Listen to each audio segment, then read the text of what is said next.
Good evening, ladies and gentlemen. Good evening. Welcome back. Welcome back. Um, we took a couple nights off to regroup. A lot of things happening this week. A lot of great things happening this week. I'm gonna leave it there. Um, you know, um, Today we're gonna talk about foreigners. Do they copy FBAs? I was talking with a really good friend of mine about who's having some challenges. We all are in Atlanta with just culture. Um, just today, really, about how those who don't know, I don't live in Memphis anymore. I live in Atlanta, and for now, and only I don't know how long it's gonna last, but the culture in Atlanta is just out, and hopefully I got some Atlanta people in here to kind of support me. It's rude. Um, it's different. I'm from Birmingham. And Birmingham is shit. Is it 100 miles from Atlanta? I don't know. Maybe 100. But Atlanta's nowhere to Birmingham because we all would go to Six Flags. You know what I'm saying? So um, we would go to Atlanta once every 2 weeks or some shit. So I know Atlanta very well. And I remember in the '90s, late '90s, mid late '90s, early 2000s. Atlanta was just kind of an extension of Birmingham culturally. It was more shit here, but same hey y'all type people, same thing. Um, Moved here about 8, 9 months ago, and since I moved here, it's been just the meanest, mean spirited ass people. I see Robbie Blue in here. Maybe Robbie could speak to this. I know he's from the ATL, but grab a mic, Robbie. But man, I was talking to somebody, a really close friend of mine in Atlanta, and she was talking about. She said the difference is in Atlanta is full of foreigners, and they've corrupted the culture.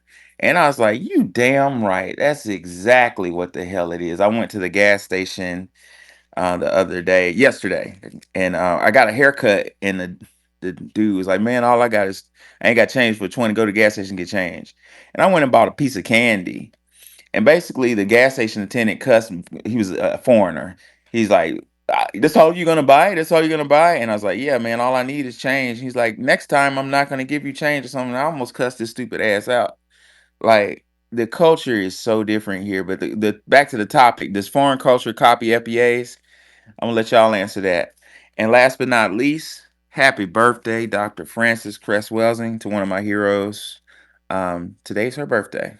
So we're gonna do a recap on her ideas um, to kind of educate the public on what she stood for and the foundation she laid for us to stand upon. Robbie Blue, what's going on with Atlanta? Well, brother, I'm in Texas now, but I travel back and forth from time to time. I'm from East Atlanta originally, but anybody who grew up in the 90s, you go from the East and the West Side. And I can honestly say, to your point, I would say in the 90s, I started to see small changes, but it wasn't something that was like very, you know, abrupt. But I can honestly say, I mean, now we speak in terms now with delineation and so forth, but you definitely had an influx of more people outside of Atlanta in the 2000s. Usually it used to be like mainly people from from like the East Coast, maybe a handful of people from the Bay. But to your point, you got some of everybody now in Atlanta. I think sometimes people a little bit less a little less trustful, but I have my circle of people that I know and people that I've known and people that I grew up with, so I still personally feel comfortable. But yeah, it's the culture has changed. Everything has changed. Yeah, yeah, yeah. So we're talking about. I thought that would be a nice addition, because we're talking about foreign culture today. We're essentially we're talking about do they copy us, but I kind of want to introduce foreign culture by saying, for the most part in America, a lot of that shit is poisonous. I say that shit in Congress. I don't give a fuck. It's poisonous. I am an American, and I'm a Southern American. I'm from Alabama. That's who I am, and American. My grandmama and them had American values.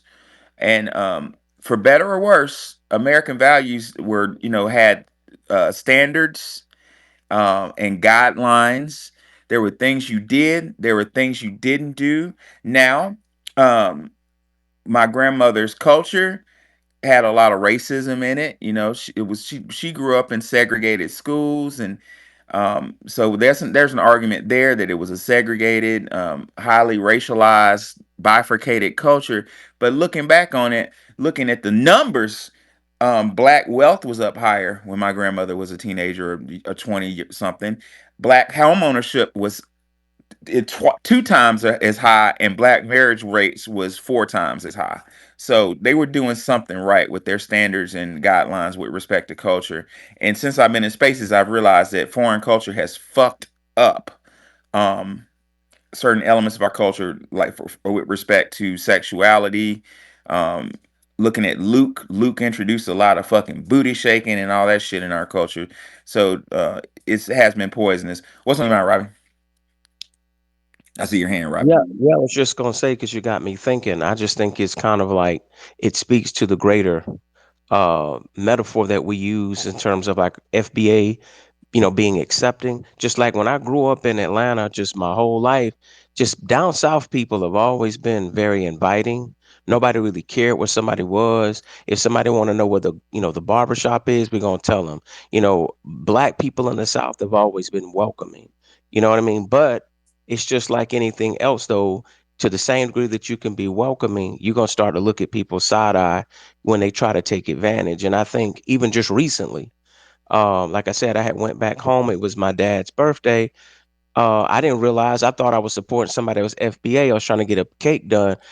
How Tariq talks about scamming and all that. I try not to just, throw the baby out with the bathwater and go on absolutes because I try to support black businesses. But people keep living up to the stereotypes. There was a lady that was, I suspect was Jamaican or from the Caribbean. Not only did this lady not do what I paid her to do, she had the nerve, to act like she didn't trust me. Like she has to see my driver's license and all this. I was like, man, am I getting punked by Ashton Kutcher? Is this a joke? It looked like a hate crime. I thought I was gonna have to call Judge Joe Brown or Judge Judy and sue this lady. I'm like, ma'am, this looks like a hate crime. I mean, and the fact that it, involved my mom and my dad on it, I just like, man, I done paid you like $150 for a cake. And I didn't care about the money. It's just you false advertise.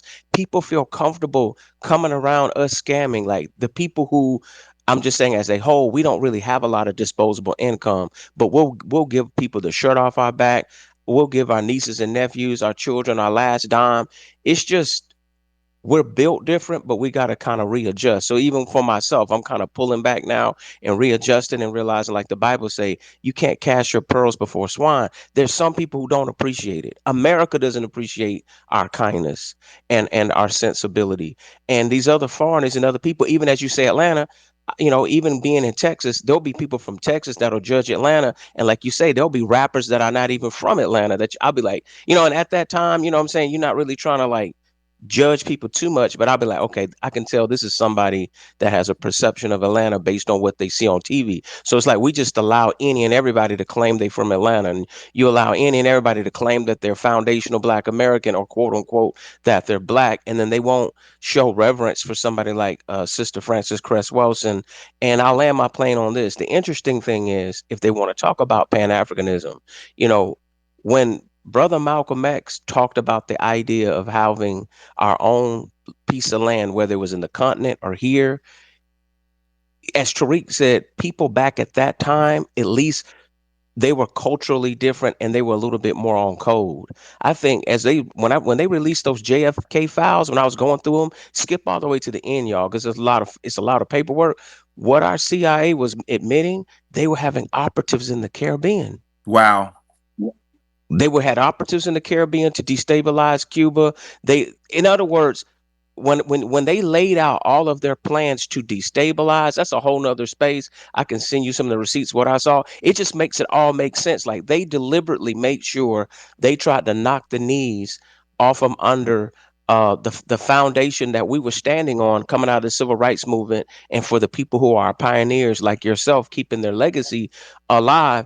all of this stuff was done intentional. When you see everything that the CIA does to undermine, it doesn't surprise me that, Dr. Francis Chris Welsing probably got undermined. Brother Neely Fuller got undermined. People like Tariq Nasheed, they'll purposely put out propaganda to try to undermine you because you're effective. And I land my plane. Oh yeah, oh yeah. And just to add on to what you're saying about foreign culture and copying FBA's, um, Robbie, I live in. Well, I got multiple properties now, but I got a property in Douglasville, and the neighborhood in Douglasville is real upscale, and I noticed. I was like, wow, we actually found a upper middle class black neighborhood. A lot of black looking people, mostly white, but a whole lot of black. And I'll get up to go to work every fucking morning, and their cars be parked in front of their house, looking like us now. Probably came over and copying FBAs, going to Morehouse, going to Clark, going to Morris Brown, going to Alabama State, going to Tuskegee, saying I'm black, pledging AKA, pledging Alpha, pledging Kappa Alpha Psi, getting our jobs. Well, I noticed, man, in about 2 months that all the cars are parked. When I'm going to work, the cars are parked in front, and when I'm coming home, the same fucking car. I'm like, do they work? And the cars have these little stickers on them, like businesses, so and so plumbing, so and so t-shirt design. And it dawned on me after meeting the neighbors that every last goddamn one of them is a fucking foreigner, and they got some scam ass business. So they came over here copying us to get in our mix and get in our system, and they're taking the neighborhood and taking houses that belong to you, Robbie. They belong to us. They belong to people who grew up on this soil by scamming. Now let you scam, Robbie. Let me scam. We going under the jail. It's not cool. Um, be- I'm glad that you guys are speaking about the people from outside of the South because I experienced that myself. I was taught when in Rome, do as the Romans do. So when I moved to Georgia for just a short period of time, I didn't go there with an attitude like I'm going to make these people do a culture my way. But that's kind of how people are coming at Atlanta. I know that people have been going there for years. Even one of my cousins from Philadelphia lived in Atlanta, but we didn't really pay attention to it. It was, oh, she went to Atlanta, that's nice. But she was part of that wave that went down there. And people from the North have a dismissive attitude toward people in the South. They feel like, they're not as sophisticated. So they're bringing some of these nasty type of attitudes simply because they just don't understand people from the South. And same thing happened out here in California where it had a good type of culture going. It kind of had Southern overtones where you say hi and in the street and stuff like that.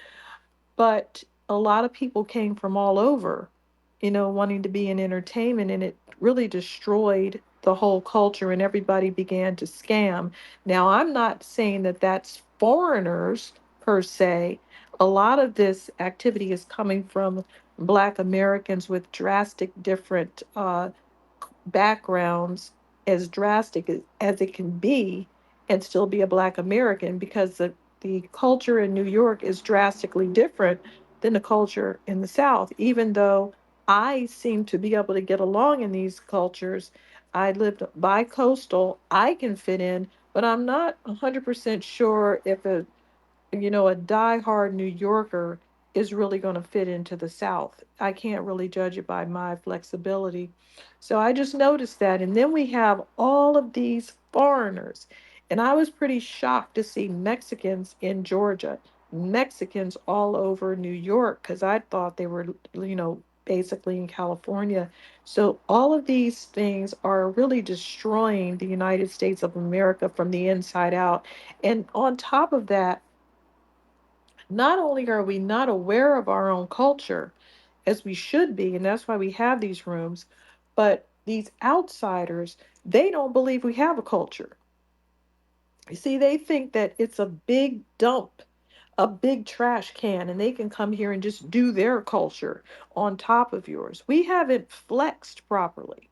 We might not all be Christian, but it's a Christian based culture, and they just don't understand it. They think I can come here and I can do anything. I can walk around in a burqa. I can, make you feel bad about saying Merry Christmas. I can do all these things because you're not beating me in the head with a stick like we do back at home. So this is really, really, America is going to have to start claiming that they have a culture. All you have to do is go look at movies from the 40s, 50s, and 60s, and you can see what American culture is all about. It doesn't matter if you're black or white.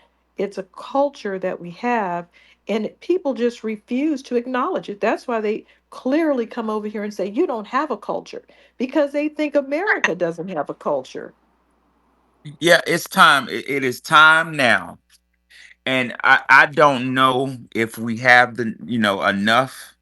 But I'm telling you, as a historian, in my view, this is foundational Black Americans' last chance at gatekeeping. It may be too late. I'm gonna give it to you real, like a doctor in the emergency room. It may be too late, but we need to start gatekeeping what we have. Like Robbie said, I can't speak for people in California or North, but I will say the Southeast and the Mid South. In the South, we've been too nice to folk, letting us come up in this motherfucker and move right next to us, and they have come, like Mark Carter said, with a takeover spirit and took our shit over. Now we need to start gatekeeping our shit and non-violently taking our shit back, starting with these historically Black colleges and these legacy organizations. They have taken over our Greek organization, or quote unquote Greek organizations. We need to start gatekeeping before it's too late. It might be too late. We can go to Robbie one last time, then go to Empress. Go ahead, Robbie. Yeah, all I was gonna say is, when you think about everything that the DNC has done, that's what I'm saying. You gotta kind of like peel back the onion on all this and really just chew on the bone and spit out the sticks. It's like the flat blackness, the agenda that the Democrats pushed, all of this stuff the dominant society has projected for so long. That's why really the harmfulness of the people cosplaying as FBA is not necessarily in our midst. It's when they're not in our midst and they're around other cultures of people. And that's why they'll be uncomfortable when we come around. Even before we start delineating, it could be people from Africa, it could be people from other places that if, let's just say you could be on the basketball court and it could be a multicultural environment, they're automatically going to assume, oh, every black dude knows how to play. So you can have somebody who's been cosplaying as us for weeks or months or years, but then, for lack of better words, real niggas come around and the energy's different. Right. And then the people even pick up on it.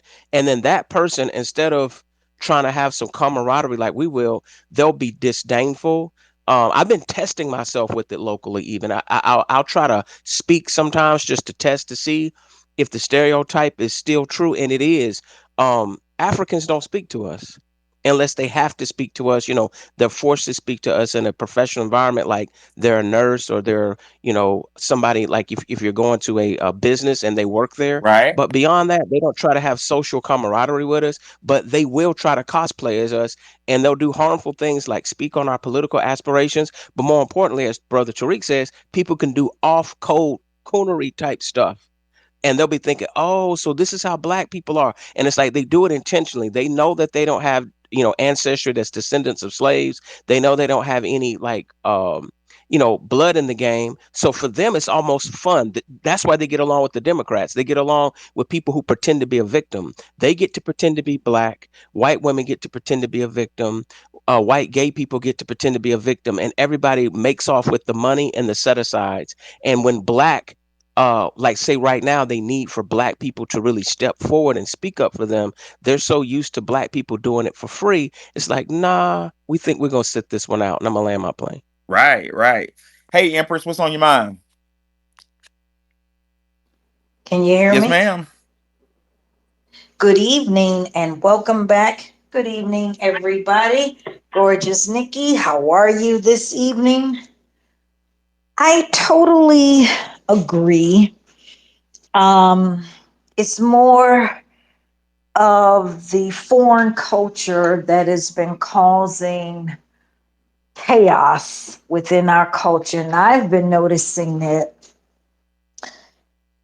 continuously in the last 35 years. It has made a major switch. Um, when you're in New York, Pennsylvania, New Jersey, Michigan, Minnesota, Ohio, Indiana, it's a major switch. When you see many of the Africans that come here in Michigan, I noticed no more than 15 years ago, they would always come and heavy populate like the transportation industry, the clothing, if they could, and definitely the hotels. Um, they become hostile, arrogant, and then when you check them and put them in their place, they want to say that you're xenophobic. I've noticed in the medical industry, for example, you see enormous amount of foreign Africans that will come as doctors. Now, some of them, if they are first generation, they're a little bit more mellow, but they still come with a level of disrespect. However, knowing how Detroit is, they're careful with their words because oftentimes in Detroit, you go talking some smack and you're going to get dealt with right then and there. You either gonna get, popped in the mouth or somebody gonna whoop the dog crap out of you. So that's been going on that I've been seeing here in the last 30 years. When you go to school with them, if you start off and you all are children, you can halfway get along. But once it gets on that college or vocational, the men tend to be very violent when it comes to FBA women. And oftentimes I've seen these men become jealous when FBA women have more education, that they will go as far to unalive them. I'm going to share a short story. I'm going to land my plane. Two different young ladies had got their nursing degrees and they went to Wayne State University, became very successful. Because these two different women, two different times in the last 2 years, 2023, 2022, and I think one recent last year, every time these women didn't want to be with these men because they were already abusive, the men would get mad because they had a degree, they were a part of the AKAs or the Delta Phi's, etc., and take their lives. So I'm personally tired of the invasion, but one thing I am proud of is this is the first time in almost 60 years that Black folks is not jumping in the mix of this foolishness. And I see the hostility, and nobody cares. You are absolutely right, Professor Alon. The foolishness coming from the South. As I would visit family in Tennessee, I would see enormous amount of Hispanics. And I was asking my cousins about this 15 years ago. What's up with the Hispanic population? And they were telling me they come down here all the time. They'll buy up a lot of properties and it'd be 20 of them living in one small house. And while I don't have a problem with that if everybody is working together, I do have a problem that is more breaks given to them. That's what I have a problem with. And when you call it out from an elected aspect, you're considered wrong. So you're off to a good point. I'm glad to see you back. Did you enjoy your St. Patty's Day? Yeah, well, no, I was just working for St. Patty's. Didn't really, celebrate, but you know, I Now, what happened on that day? Because I saw a lot of white people in green hats. Is that it? Is that the No. culture? Sparkly green hats? Well, I don't know how it is, Wani, in maybe where you and Professor Alon is, but here they put on the whole green outfits. We drink green beer. Of course, I must admit I drink green beer all year around using liquid chlorophyll. And And I'll be wow, I'm trying to understand I'm why stocking up this week. black person. Can y'all hear me? I hear you. I Yes, hear you, we can hear Nikki. Not you a now. lot. I'm You trying to sound understand why muffled. black people would celebrate. Oh, okay. Well, let me see. Do I still sound muffled? No, I can It's hear you, better. Nikki. You're okay. I'm trying to understand why black people would celebrate that. One, they may want to get drunk, and Right. two, if you look at our DNA, we have 1% Irish. Most of them. No, I'm just kidding. Wow. When I was a Yes. kid, Well, do I still sound muffled? and sometimes You Do I do. still sound? Do I still? I Yes. don't know. I Yes. just I don't know what's going you, on because I've been trying to talk since the space started. With all due respect, I don't know what's happening. If y'all can't hear me, You sound I low, can hear you Sister now, Nikki. Nikki. Your volume sound let me turn low. it up. Nikki, you sound like you sound real low and muffled. I don't know what that is. Okay, can you hear me What now? it was it? I Yes. hear Yeah, you. we can hear you. Yeah. All Can- right, all right. I just don't understand. When we were kids, we on the day St. Patrick's came around, we were forbid. We were not allowed to wear green. And my mother was so petty that she would put some green on us the day after St. Patrick's Day. We never celebrated that. That was like well, they didn't want to celebrate black stuff with us, so why were we celebrating you putting up green hearts? I'm just confused because a lot of people in these circles, in these black circles, are celebrating it. And then the stuff I posted yesterday should have shown how I felt about that. I mean, if you guys want to celebrate it, I just didn't know that we were doing that. I thought we were anti St. Patrick's Day in our circles. So, can I someone never paid can attention. it- It it- yeah? comes and goes. I don't pay attention. I just notice people in sparkly green hats, and I go, "Oh, that's what they're doing." in my case, my the love of my life, which was my aunt, she took her last breath officially on St. Patty's Day. So it was green is my favorite color. It's my favorite aunt. So when I celebrate it, I celebrate the beautiful joy of my aunt's life because we embraced St. Patty's Day. Now, here in Michigan, in Detroit, we come out with the best of our green from our alligators, depending on if it's cold out. We have our matching custom made jackets or our mink jackets. That's just a culture in Detroit. Um, Everybody does different within their family. See, in my family, we embraced it because we always got money on that Pacific time. My grandmother being half island and half FBA, it was something that we still do. And my grandmother is 100. She'll be 101 in July. So it's just a culture thing. We've always celebrated. My grandmother's been celebrating it since about 1930. Which island, So that let may I you ask? go Which ahead. island, may I ask?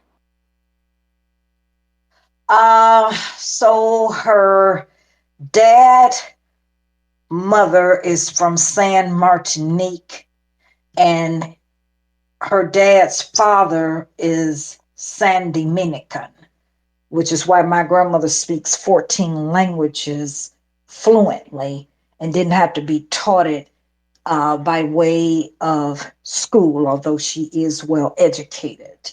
Um, so we embraced a lot because we dealt with many different cultures coming up, if that makes sense. So it's just something that you're into. Just like I don't know if you all celebrate Cinco de Mayo. Now in Detroit, No, Cinco de no, I Mayo do not. is it That's foul. okay?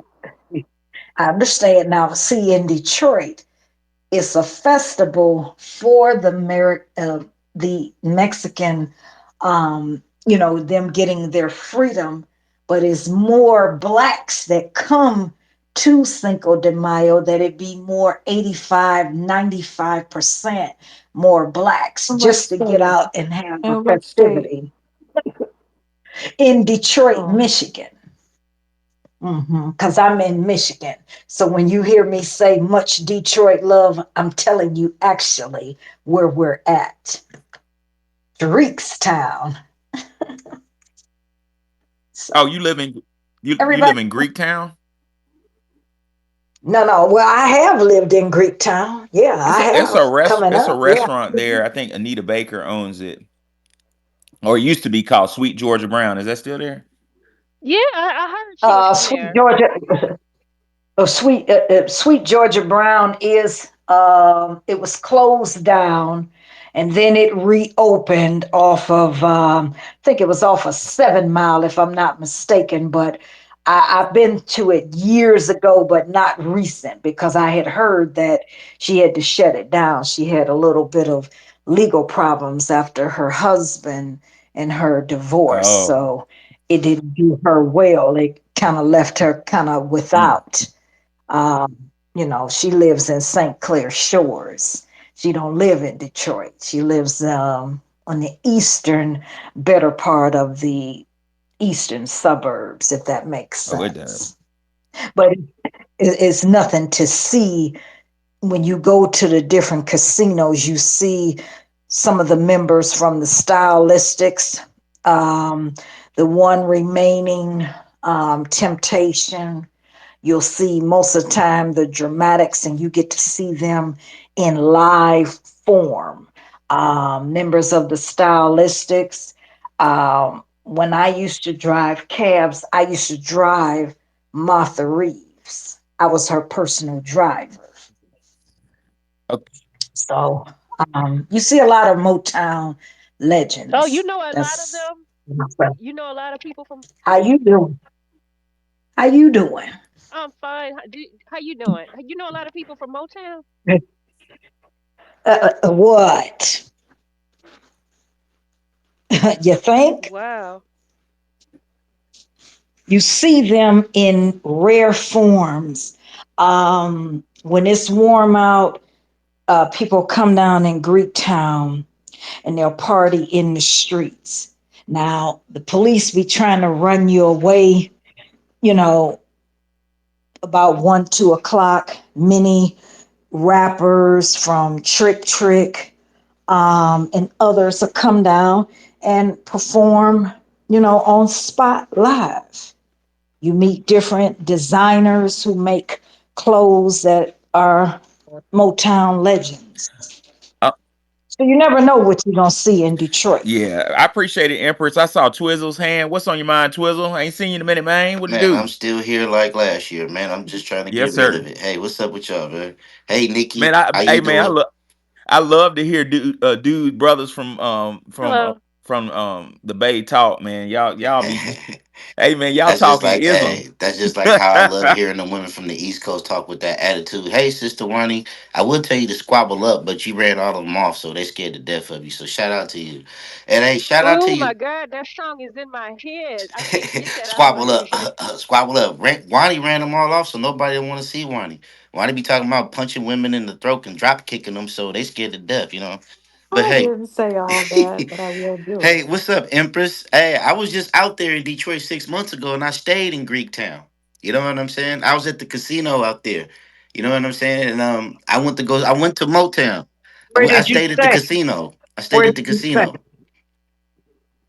So you was in Yes. Greektown, or was you in MGM, or did I you was go in down Greektown. to Motor I was in City? Greektown. I forgot the name of the Okay. casino. I think it was Hollywood, or something like that. But I was in. Hollywood ain't nothing but Greektown Casino. They only changed it because they were trying to change over ownership, but Dan Gilbert still Yes, owns indeed. But it. I was out there for like about 5 days, and I had a nice time. I went to Motown. And what tripped me out is Motown is on the street that we have out here in Oakland called West Grand. You know what I'm saying? And I'm like, you talking about the families and the Yep. similarities. And when I first went there, I was like, I felt like I've been here before. I told my driver, like, make a right. It's an alley right here. Boom. It was an alley. And I said, bust a U-turn right here. Man, I felt like I've been there before. And it's like that energy. If y'all never been to Motown, you have to go there and feel that energy because you can feel that magic.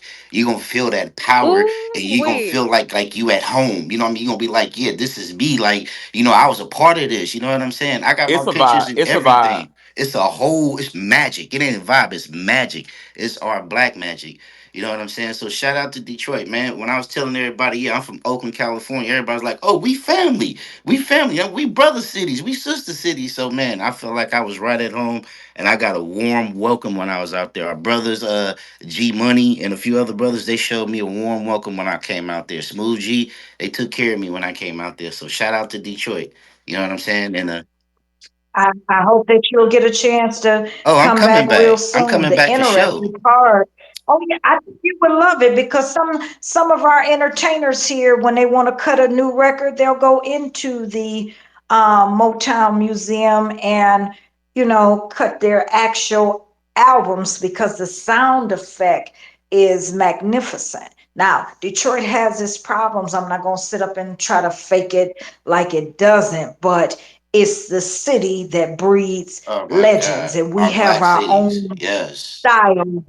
Yeah, we have our own styles that when we go, I have traveled to many different states, and it's certain clothing that I have had made here in Detroit that when I go to New York, if I've swing through California, if I've been to Pennsylvania, it's the dressing. We just outdo them all the way because we real Yes, very. flamboyant, And real that's flamboyant. like our black Yeah. American culture, like our black cities, our unity was so tight and our unity was so bonded to where it was never no hate because we had to support and look out for one another. Like when I was in Tariq space last night, I told him that a lot of us forgot the black code because I grew up, we was always taught if you seen a black person struggling, you help them. If you seen a black man fighting against anybody else, even if you don't know them, you help them. That was part of the black code that we was raised up under. You know what I'm saying? And that's another thing that we have to really reiterate with these people because they forgetting the black code. They like, well, I don't know you. You don't know. Fuck that. If you see somebody black struggling, you help them. That's the black code because we come from that oppression and we come from that system of racism where everything was against us. You know what I'm saying? So that was the main thing of the black code because we all had to have each other, even if we didn't like one another. If we was amongst the enemy, you was my brother. Right now to the day, part of the black code, no matter where, if you see another black person amongst everybody else, you acknowledge that black person. You walk up and you greet that black person first, and everybody else comes second. You know what I'm saying? That was part of our black code, and that's something that we have to really keep going and put our foot down on. It's not only that, teach some of these young whippersnappers and these young hardheads that, because if we don't teach them, who will? That's why Twitter and a lot of these governments and the dominant society want to get rid of old people like the Gen Xers and the baby boomers because if they get rid of us, they can kill our culture because without us, who's going to teach the what they call them motherfuckers, the millennials and the Gen Zs? Who's going to teach them? You know what I'm saying? That's why I like to be under because we're valuable. People like us in our 50s that come from that era, we're valuable because of our knowledge and our experience that we possess. You know what I'm saying? But I came up here because I wanted to give a shout out to our grandmaster, our grandmother, our great grandmother, Dr. Frances Quelch Welding. Shout out to her, give her flowers, and when the sun come up, I'm gonna bend the knee and give a prayer for her because her words, what she said, are coming to pass. When she said that the dominant society is trying its best to emasculate the black man, and how she said is Preach. they trying their best to get the black man out of the dominant position, out of the head of the household, to where they allow the sagging of the pants, and their whole goal is to have a black man in the dress.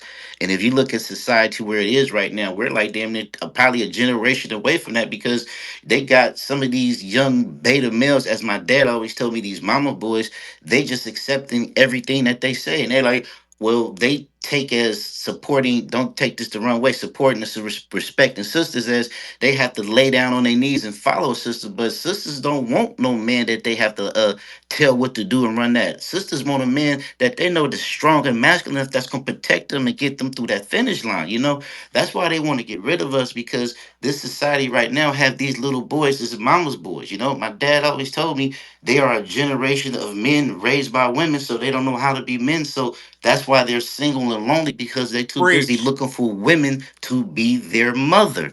And that's not gonna happen. You only get one mama.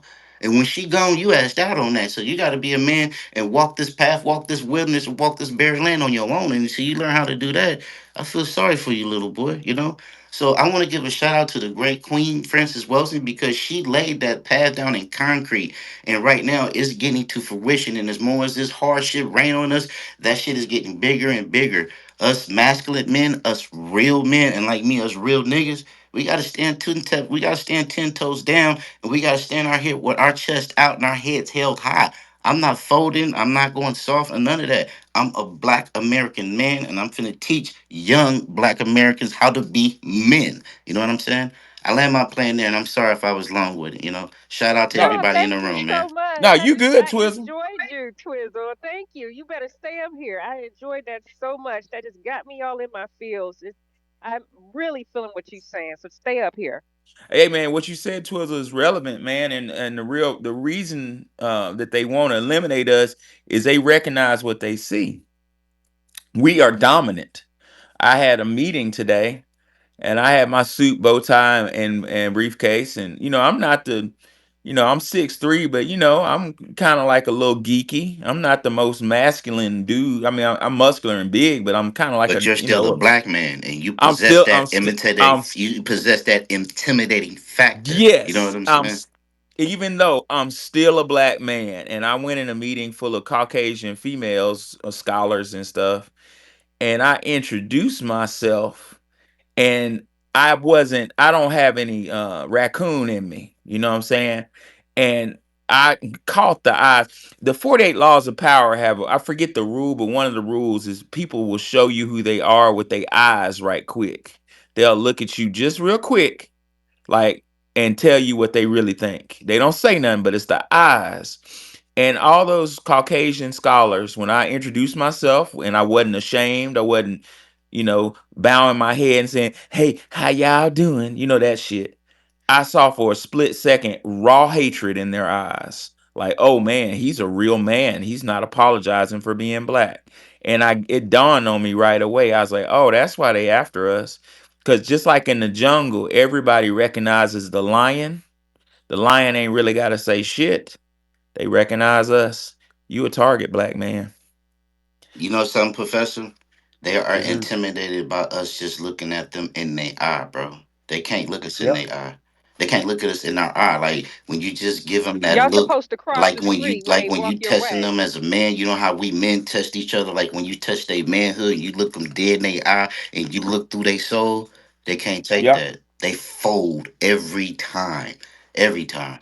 You know what I mean? Every white man I look at and I They, just give them that they get look they and get I get in mad. their face and I talk to them seriously, they fold every time and get intimidated. I don't give a fuck how big, how red, or how Confederate they is. They have a natural fear of us. Like they said, the child gonna always fear the father. You know what I'm saying? That's what They they was But recognize. with think you, think Professor. about it. When you walked in that room, you stood in there with your head high, confident, because women love confident. Women love a confident man. That shit eludes out of you. You came in there standing 10 toes down, possessed in your knowledge and using your knowledge as your weapon. They was intimidated by that. They wasn't mad or upset. They was just intimidated by that because they knew they couldn't fuck with that. You know what I'm saying? Right? They recognize the lion, and we need to somehow get to you. You hit on some shit, Twiz, man. We need to get to these young black men, man, and let their ass know that they a fucking target. You know what I'm saying? Like, you are a target, and a lot of the new Gen Z generation. Now, I'm proud of Gen Z coming from Memphis.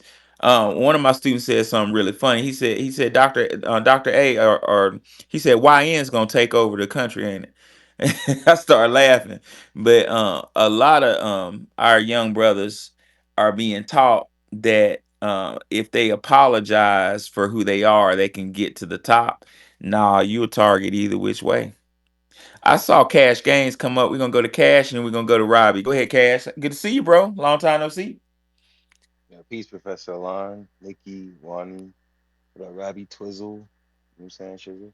And to everybody who's eligible, you know what I'm Shout saying, out the to you, O's, you Cash. already I know, heard you laying the law happy down and laying birthday. the logic down on dude on Watkins, dude. I shout out to you, pimp. You know what I mean? You putting the work in, man. I'm learning more every day, learning more every day. Professor, thank you for having this room. And I know you mentioned the 48 laws of power. I just wanted to shout out the first law. It says, never outshine the master. Oh yeah. Always, always ensure that those above you feel superior, and your desire to impress or please them don't go too far in displaying your talents, lest you accomplish the opposite, inspire fear and insecurity. It's a balancing act where you must show your value without overshadowing your superiors. Shout out to that.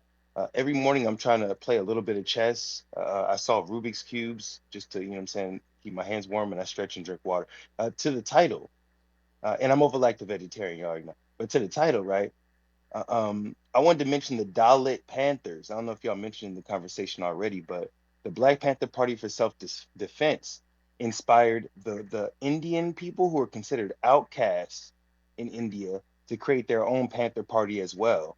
They were directly inspired by Black Americans. The only other example I just wanted to shout out was K-pop being inspired by Black American hip hop music. I'm just here to hear the conversation. Thank y'all for letting me speak. They literally with K-pop, they were literally handed Black American culture by some of the producers. You So hella stupid. yeah, go Hey, ahead, Twizzle. Professor, you mind if I say this right Go quick? ahead, bro. Yeah, Hey, go ahead, Cash, son. what you was saying about the Irish, right? What you was saying about how the Black Panthers, I'm from West Oakland. I'm from home of the Black Panthers. You know what I'm saying? The Black Panthers influenced the whole world. And if you don't believe me, ask the IRA. You know what I'm saying? Ask the Northern Irish when they went on their liberation against against England. If you just look into like what Bloody Sunday, when you look into their march, you would think that was a civil rights march. They walking down the streets with signs saying "We shall overcome." Not only that, they're marching down the streets up there in Northern Ireland and Bogside and all that, talking about we shall overcome. And the leader was saying that he was the Irish Martin Luther King. So our actions, our fight, and our actions for, I mean, our movement for justice and all the equality and liberations and freedom, not only that, the oppressions for these people murdering us, that influenced the whole world for they fight. And that's something that America hates and they don't want to acknowledge. But you know what that is? That's our Black American culture, one on one. I'm sorry, y'all. Go Well, ahead. we influenced we had these people creating the brown panthers, Dalit panthers, Polynesian panthers, and the Australian black panthers. So that's just a handful of the types of groups and advocacy that we've inspired. We are the quintessential underdogs, and We people are the hate us. blueprint. Yep, they hate us and they look up to us. And so while they're hating on us, we can see that they're uh, you know, copying everything we do. If they have a problem, they protest the way that we protest. If they want to be popular in music, they have to copy our music. So basically, what I was going to say with respect to the title is that, and we don't have to get off of the conversation in the way that it was going, but I just wanted to point out that when you go to visit these countries, they give you cultural, their little cultural show. It could be somebody playing a drum, like one girl in Greenland, she just played a drum. She didn't sing or anything. Or it can be a big performance. I think some of these Asian cultures, their folk dances look like. They look kind of similar as you go across Asia, but they don't develop these things. Like classical music could have been developed and turned into a modern music, but these seem to have abandoned all of their music styles and just leapfrogged onto whatever we were doing. That's what everybody around the world has done. It doesn't matter if they're from Greece, Turkey, Pakistan, all of these random places, all of these random people, Inuits, like over in Greenland. That girl was doing the little drum song for us, but on the other side, of Greenland, they had a breakdancing contest. And I couldn't even understand it. I was like, who's in it? Like, what? Who went over to this They desolate had place to radar break over there. They dance? had radar over there. I couldn't understand. I was like, what's happening with this place? But yes, they were in fact doing all kind of hippity hopping over there that I did not expect because I just didn't feel like it fit in at all. Yeah, how did hip hop get all the way to Greenland? Nobody goes over.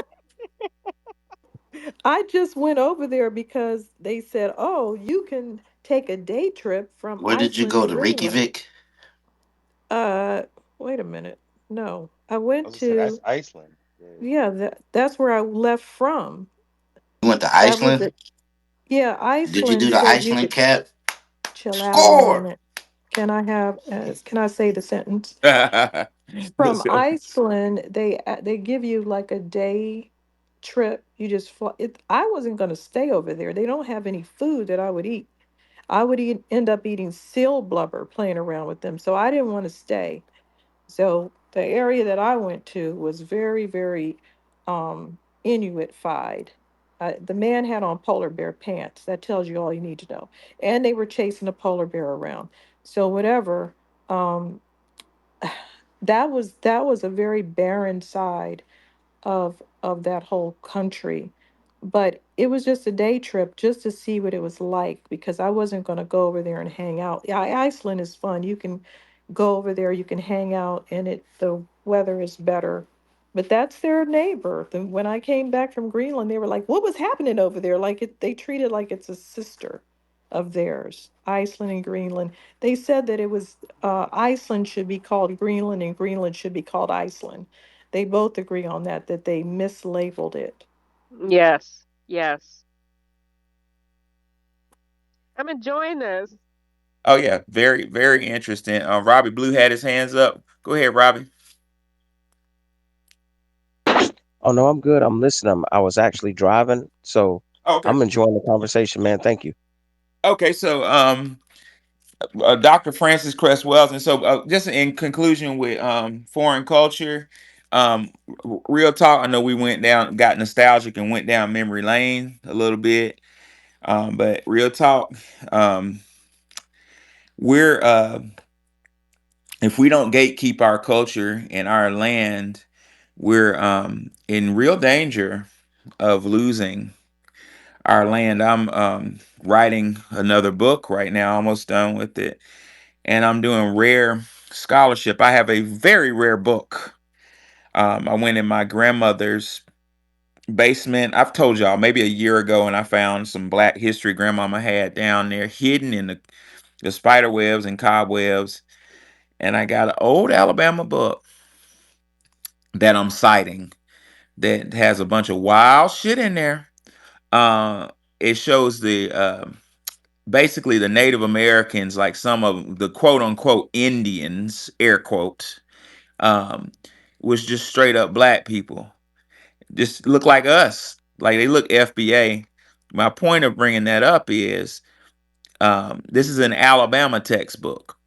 And Alabama, air quote again, Indians, which was black folk, got kicked off the land and their culture was erased by goddamn foreigners, the English and the French. I didn't even know the French colonized. I knew the French colonized Mobile. I knew that, but I didn't know the French colonized Middle Alabama. Napoleon's men that lost were on Congress allowed them to move in. Here goes another group of tethers. But Napoleon's failed men were allowed to move into Demopolis, Alabama, and take it over. I didn't even know that. But my point of bringing this up is they came, foreigners came in. There's another wave of foreigners that came into Alabama and just wiped out our people and destroyed the neighborhoods and just took it over and just rebranded the neighborhoods like like they were English neighborhoods. That's kind of happening again for the fourth or fifth time with people from the diaspora, people from these countries. I'm seeing it bad. Maybe I'm doing a poor job of articulating it, but I'm seeing it real bad in Atlanta.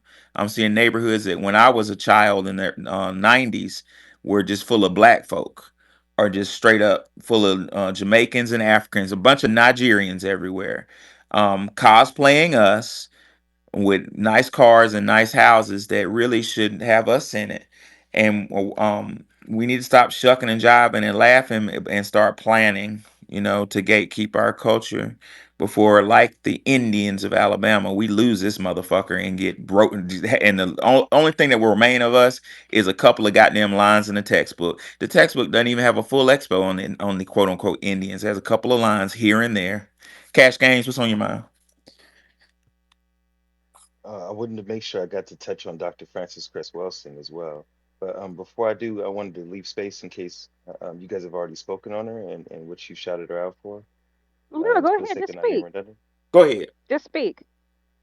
Yeah, well, I thank God that there was, because I'm involved in media myself, that there was cameras back in the 1970s when she debated against William Shockley, right?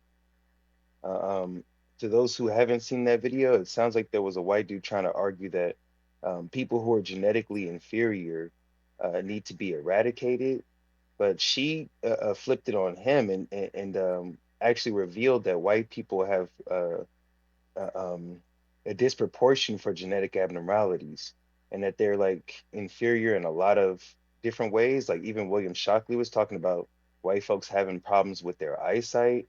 But anyway, so I just wanted to shout that out. In my understanding, she's a clinician for Black excuse me, as a child psychiatrist. But because she was a part of a group of Black psychiatrists, they just in a weekend tried to study why is it that white folks are so obsessed with the color of someone's skin, and that's where I believe her the crest theory of color confrontation of racism, white supremacy came from. But I could be corrected if wrong. Um, I love that she went on Phil Donahue, and a lot of times people in the medical field or people in higher education, they can be very socially awkward or very serious with their data and stuff. But she had a sense of humor that I still smile when I think about to this day. And lastly, shout out to her giving me the terminology of that white folks really can't be educated out of their racism, for they have a subconscious fear of genetic annihilation because they understand dominant and recessive traits, even if they don't want to admit to the science of it. So much love to Dr. Frances Cress Welsing and to her father and her father before her, who were all clinicians as well, because she always shouted out that she came from 3 generations of clinicians. And thank you for the space to shout her out. You're right. I don't think they can be cured. I remember, like, I try to explain this little bubble that I grew up in, where it was socially unacceptable to be racist. And it didn't keep on, it could have, kept going, but it didn't keep going. It became okay. So, like out here in California, I don't know how to describe, I'm not going to go into a long story about it, but basically if somebody came into a circle and was being or saying something racist, white people would side eye them and look at them like they were crazy. This was during just a little period of time, and then they went back to being racist again, and now they're on a fevered pitch, higher than the things that my grandmother hadn't experienced as much racism as I'm seeing and hearing today. So I don't know if they can recover from it because it feels so comfortable for them to do it. They just can't do it, but I can see how it could be done. And it's going to take a significant number of white people to put pressure on other people to just shut the fuck up because there's nothing they can do about it. Yeah, Everybody's you not remember white. that? Go ahead. I'm sorry, Ronnie. You remember that light skinned black actress who was talking about, how she's light skinned and but I think it was her sister who was a whole lot lighter, or her sister-in-law, and they were in a grocery store and somebody kept questioning her about the check she was writing, and she was saying how white people or white passing people need to use their white privilege appropriately instead of just standing around not saying anything. Um, Wait, her y'all should sister didn't say anything? her sister did say something, but she Oh, says that's yeah. what people should start doing from now on because what she was saying Right. is that a lot of white passing people just walk around and pass as white and say sayonara. But I don't know. I don't always agree with that because I've seen a lot of white passing black people who get really offended because you call them white. So I've seen it on the Right. other side of the table. I've only seen it the other side. But everybody who's white, if they see someone doing something like that, they should speak up. They should, why are you asking her for her ID? You didn't ask me for mine. Those types of social things can suppress their evil tendencies and make life better for everybody. Yeah, y'all should see my message request box. All types of N words and die N words and my mentions. I'm getting called names that it don't even bother me no more because I'm getting threatened every day. God, I get I'm a sure I'm sure they're I get a threatening you crazy too. mix. We I love you, get a Nikki. crazy mix. Thank you. I love you too, guys. Yeah, I get it all. I get it every day. It used to bother me. Now it's like, okay, is somebody else calling me a name? Somebody else talking about, yeah, put your location out. That wasn't a lynching. You guys know that wasn't a lynching because I'm speaking on something. So it is what it is at this point. Back to Doctor. And thank you for sharing that. Nikki, don't be sharing your location. But back to Doctor Welsing. Doctor Welsing, you know what, people, me finding this textbook, from Alabama, from my grandmama's basement from the '60s. Number one, this textbook is worth a lot of money. Now, when I see that books are worth a lot of money, that lets me know that the powers that be don't want us to read it. They actually used to put real information in the old books because they thought that we wasn't going to read or some shit. But anyway, back to my point. I digress. My point is, in this textbook, um, I realized just how smart people were back in the day. Do y'all know educationally people have degenerated, like less? I mean, it's common sense if you look at data. Less cures come out, less innovation. In the '60s, we were sending people in space and shit in rockets, and now in the '60s, people went to college to learn how to send people into space and how to create nuclear weapons and shit. Now people go to college to learn how to make money. The smartest of the smart people go to college to learn make money. And that's the fucked up part with the medical system. The medical industry it's a business. It's about money when it shouldn't be. But my point of bringing all that up is Dr. Welsing came along at a time when she was right in that zone where education was for the sake of education. All I'm saying in short, ladies and gentlemen, is people were smarter back then. And Dr. Welsing identified something that was overlooked. She identified two things.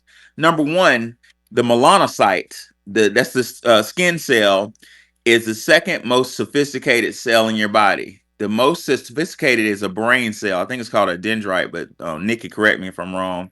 But a brain cell is the most sophisticated, but the skin cell is the second most sophisticated. That means it can do a whole lot. It can handle a workload. It's intelligent. And she said that basically melanin, or the type of melanin we have, directly, like basically wirely communicates between the sun and your skin.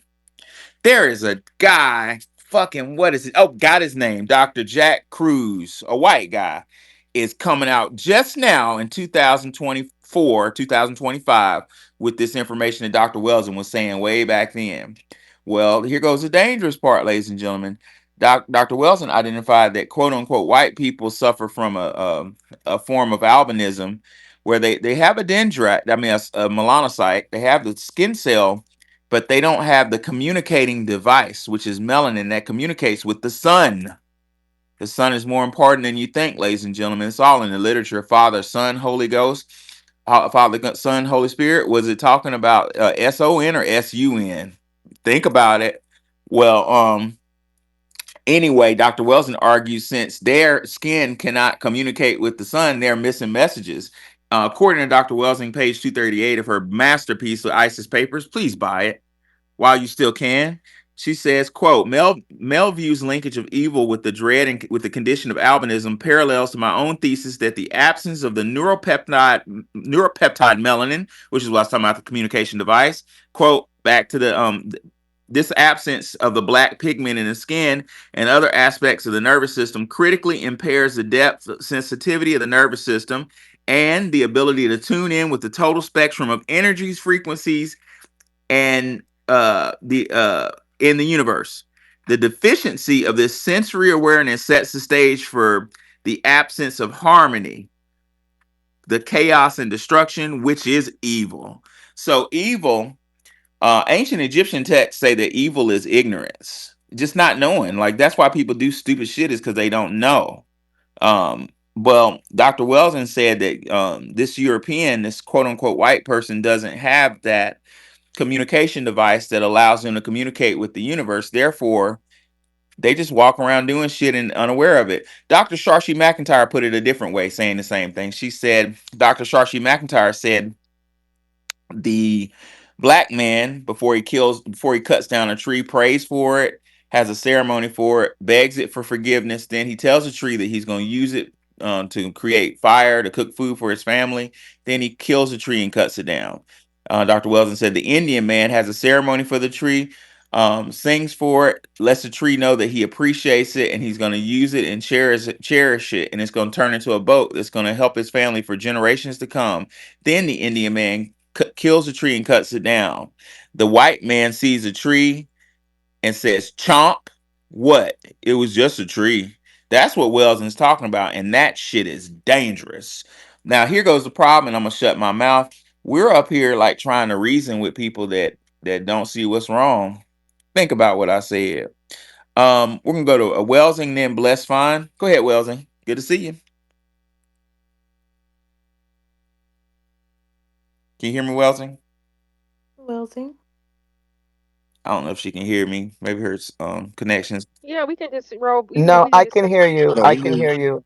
I just I can hear you. People were just bothering me here. But anyway, I hello everybody. How's everyone Doing doing? well. Good to see Hey, you. Good to see Perfect everybody. name for this space. Well, yeah, I mean she shaped my whole perspective about um the white supremacy system dynamic and how to navigate mentally with these people because you have to interact with them.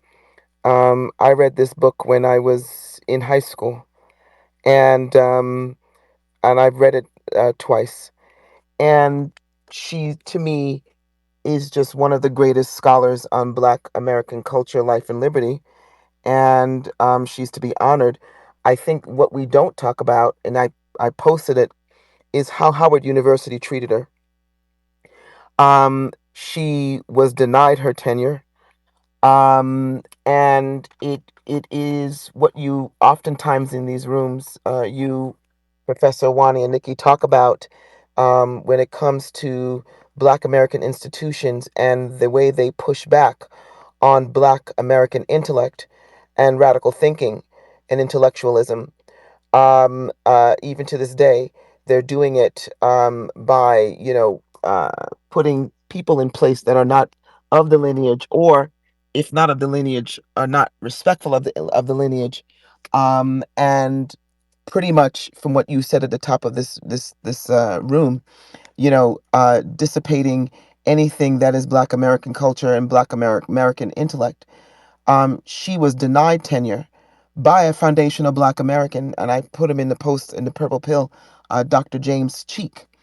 And I just give a brief overview of who he is and just the controversy around him, because she primarily, but there were several other um, uh, intellects, Black intellects that were in agreement with her, and they were absolutely ostracized. They were ostracized. They were ignored, disrespected, and unfortunately for her, they stripped her of having any opportunity to be tenured, which was it that's a stain on Howard University.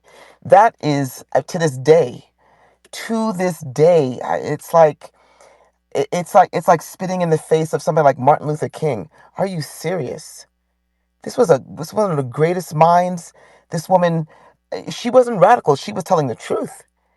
And how they did her, Dr. Cheek, and I wrote, he had to, he was, I guess he stepped down because I think it was 1989 where he put Lee Atwater on the board of trustees for Howard University. I mean, you put Lee Atwater, a racist bastard, on the board of trustees for Howard University, and you deny Dr. Francis Cress Welsing's tenure. That's a sin. It's a sin in and of itself. But I just, she is just a very special person to me. And I want to also acknowledge Tariq Nasheed because Tariq really did financially, support her burial, where all these institutions and prominent educational figures who have benefited from Dr. Francis Cress Welsing couldn't come up with the money. Tariq did. And so I think that, yes, we celebrate her birthday, but I do thank him very much for doing that. Because for me, by nature, I'm a benevolent person, and I do believe in giving, and I do believe in, giving when people are down. And for Francis Cress Welsing to not have the kind of financial backing to give her the type of funeral that she deserved, Tariq stepped in and gave it to her, and I have to, honor him for that. I give him my flowers for that. He has these shows where it's on late, and I do try to stay up, but most of the time I fall asleep. But I want to give him his flowers for that, and I land with that. Yeah, yeah, and he really did pay for her funeral. Um, in case anybody, because I know somebody tried to say he didn't, but uh, he showed me the receipt. He really did pay for her funeral. That he has to show a receipt to me is a disgrace. If he said he did it, he did it. I, No one should have to show receipts Exactly. and all this other bullshit. I've been in that situation too, and it's offensive. So that's, I thank him for that because she deserves it. She deserves to be encased in gold, as far as I'm concerned. That's what you call honorable. some, Absolutely. you know, I've slowly been losing faith in our educational class. I've turned on academics in general, Western academics. I think they're full of shit. I think their whole all the degrees and certifications is just to defend white supremacy. That's where I'm leaning towards. But moreover, I'm have lost faith in this black academic class. Where were these black academics when Dr. Francis Cress Welsing died? And let me take it a step further.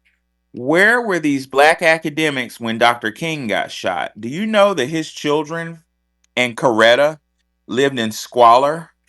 Um, I don't know Atlanta that well, but my auntie told me they were living near Morehouse and Spelman with College Park or whatnot. And my auntie told me that the black neighborhood were scared to death to help them. How do you let a group of people, outsiders, make you scared to death? We should have had Dr. King's children. We should have been treating his children like royalty. But my auntie said that the whole educated class of the black elite in Atlanta turned their back on Dr. King's family and treated him like a leper because they were scared of them. Shame on you. Shame on you. Um, our educational classes failed us. Um, Go ahead, brother. Bless fine. How you doing? Hey, brother, thanks. It's blessed finesse because Oh, I'm I'm sorry, blessed. I couldn't see it. Bless It's all right. finesse. I understand Yes, the sir. cutoff. I'm blessed, but I still got the finesse. Don't forget about it. Now, peace and reparations to the room. What's up? I'm happy to be around my lineage. It's amazing. What up, Happy. ET? What up? Well, I'm happy I ain't got to explain what my talking points, and y'all know what I mean. It's beautiful. So thank you for the space to do that. To the title, happy birthday, Dr. Francis Cress Welsing, of course. And I posted a video on her speaking on the black family, which was one of my biggest things I adored her for. and just understanding and explaining how they literally weaponized taking the man out of the household, et cetera, et cetera. And to Welsing, who just spoke her point when she said, she wasn't a radical; she was just telling facts, and that is, I think, very important to understand. So I mean, people would get mad at what she was saying, but she could prove it and back up all of it. So it wasn't like this outrageous conspiracy theory. It was things she had studied and could prove to you. So um, that being said, we have to stop letting down our freedom fighters of past down. We got to stop. A friend of mine had Dr. Claude Anderson on here probably a year ago, and you know, it's the same thing with him and everybody else too. So we gotta stop letting these people down financially, like our ancestors did, because they did across the board. Even Coretta Scott King on her deathbed said that if it was one thing that you could tell us, what would you want to say? She would say that it wasn't that many people there as they make it look like it was. That's what my auntie said. She That was, said yeah, and Coretta was a AKA. Like yes. where? Come on now. She said that on her dying bed. She said it. She said that it wasn't as many of us as you think there, because they were scared. So when someone just said they were scared, it made sense. I thought they was just more so on some, not raccoonery, but more so just like, oh, them folk crazy. They can't do nothing. And they always glamorize this thing as if a lot of our people were there, but it wasn't. Right. It was just enough, and that speaks to us and our work that we do today, because the numbers have improved since I've been in the game drastically, but they still not where they should be. And a lot of our people think we're crazy. And so it's really, that was what they were dealing with back then. Because and it's docility, people being docile, and it's people being complicit and comfortable in the system. So no, we're never gonna stop. Bro, let me add to that, and Mhm, if I may, it's of course. careerism. We need to start turning on motherfucker. And I got plenty. I got a career. I got a couple professional licenses that I work my ass off. But my people come before my license. You know what I'm saying? If they take my shit, hopefully my people will help and will keep me up. Um, we suffer from careerism in our community. I'm talking about FBAs, particularly with the ladies, but the men too. I love my job. You are not your fucking job. You can lose your job or your license at the drop of a hat, and your people. You can never rise up above your people. I want to say one thing. I'm gonna give it back to Bless Finesse. Um, Another good example, brother Bless, is Colin Kaepernick. Right? Colin Kaepernick is Mhm. a brother of Kappa Alpha Psi fraternity, and Colin had the whole world ahead of him, talented athlete. And what did he do? He took a stand for the lineage, and he's mixed, for Christ's sake. But he took a stand for the lineage, and I don't remember one Kappa, or I don't remember the Kappas coming up and saying we stand with Colin. This shit is embarrassing. Go ahead, Bless. Absolutely. And so time and time again we see it. But I said that really for us to keep us encouraged. Because we gotta understand. I know, like I said, I seen the numbers increase, but it still ain't where we want to be. But it's supposed to be like this, y'all. It was like that for them too. So we gotta stay the course, regardless. And that's why I'm appreciative of these rooms. Now, but to the topic now. That was shout out to the wonderful doctor. But does foreign culture copy FBAs? Every culture copies FBAs, and we gotta be honest about that. Anyone who tells you either they don't understand the depths of what culture is and what our culture is specifically, we know a lot of our people, and even some of us in this room, you say, well, we don't have no culture, and believe that lie, or not understand or grasp the concept. But that's one thing I can see. Even people who may not agree with what we have going on and what we're doing, they still, if they're our lineage, they like, hold on now, we got culture, and then that is important. Um, the Black American Heritage flag alone, the sales have went up to 400%, and that's the ones on the actual Children of the Fathers, the Creator website. So We have to understand that our people are proud, and on TikTok they are touting that Black American flag so much, y'all. It's beautiful, and they don't know nothing about what we talk about. They would not even understand half the conversations we have on a daily basis. But they found out we had a flag, and they was like, "Wait, hold on, we got." I mean, thousands of them, Generation Z, y'all. I'm like, "Yo, this is okay." So the journey. Everybody's path is different, and journey is different places. But I'm back to the copying of our culture.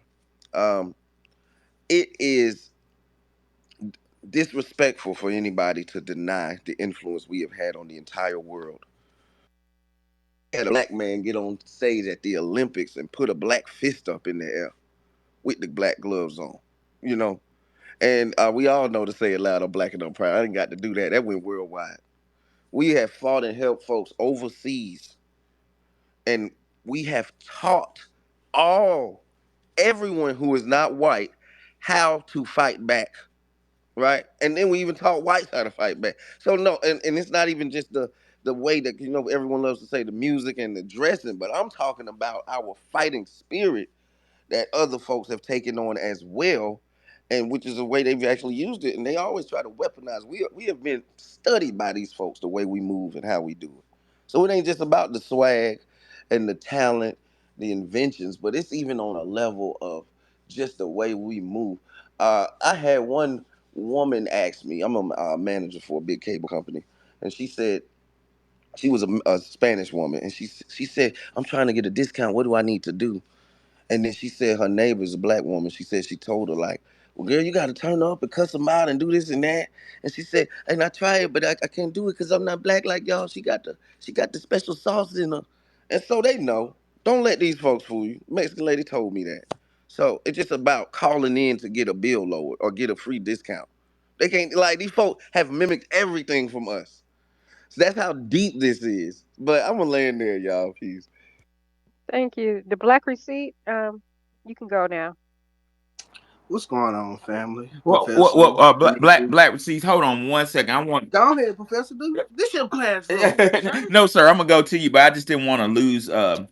The brother said something really important about the black family, and in doing research for this space, I saw something in Dr. Welsing's book that really struck me about the black family. Listen to this, y'all. Dr. Welsing said, the let's find it. Okay, the function. She says the father in the black family. She said the father's major task in relationship to the children is to teach adult male role functioning through daily example with love and kindness expressed towards the children, love and kindness being essential to efficient learning. Check this out. To teach children, they got to feel loved. That's why I tell people left and right, I don't give a fuck what type of money you got, black man, black woman. Do not send your kids to a white institution. Do not do that. I don't care what type of academic reputation this school got. If your children don't feel loved, they're going to get fucked over. I got a family member who I'm not going to identify who's very young, whose mommy and daddy, with their law degrees, sent this child to a very rich elementary school full of white kids. And I was talking to this family member, asking this family member, what do you want to be when you grow up? This family member, this youngin' is, you think I'm smart? She 10 times smarter than me, knowing her timetables and shit at 6 years old, like just wild smart before she went to that institution. I talked to her a year after she been in that institution. I asked her what she wanted to do. She talking about I want to be a cook. They done got in her head and let her know that black people's role in the world is to serve food. Nothing wrong with serving food.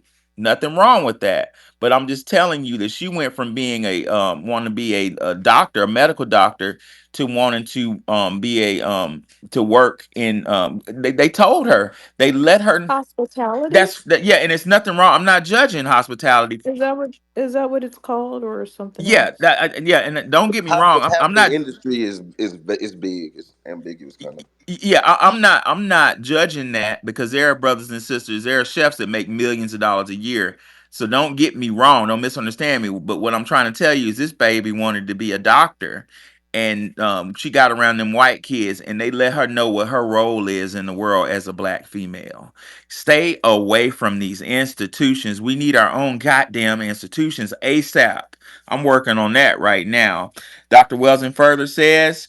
The adult male's major role and responsibility is breadwinning and protection of the family unit and total people. That so what I'm saying, ladies and gentlemen, I want to let you know, black man, that this evil, decrepit, crooked ass system has taken away our ability to do what God put us on the planet to do. And actually, this system is satanic. Satan is the opposite. Devil worshippers read the Bible backwards, right? Everything is in. I don't know much about that stuff, but what I do know is everything's in reverse. And they've given bread winning and protection to who? The black woman, the strong black woman. That myth.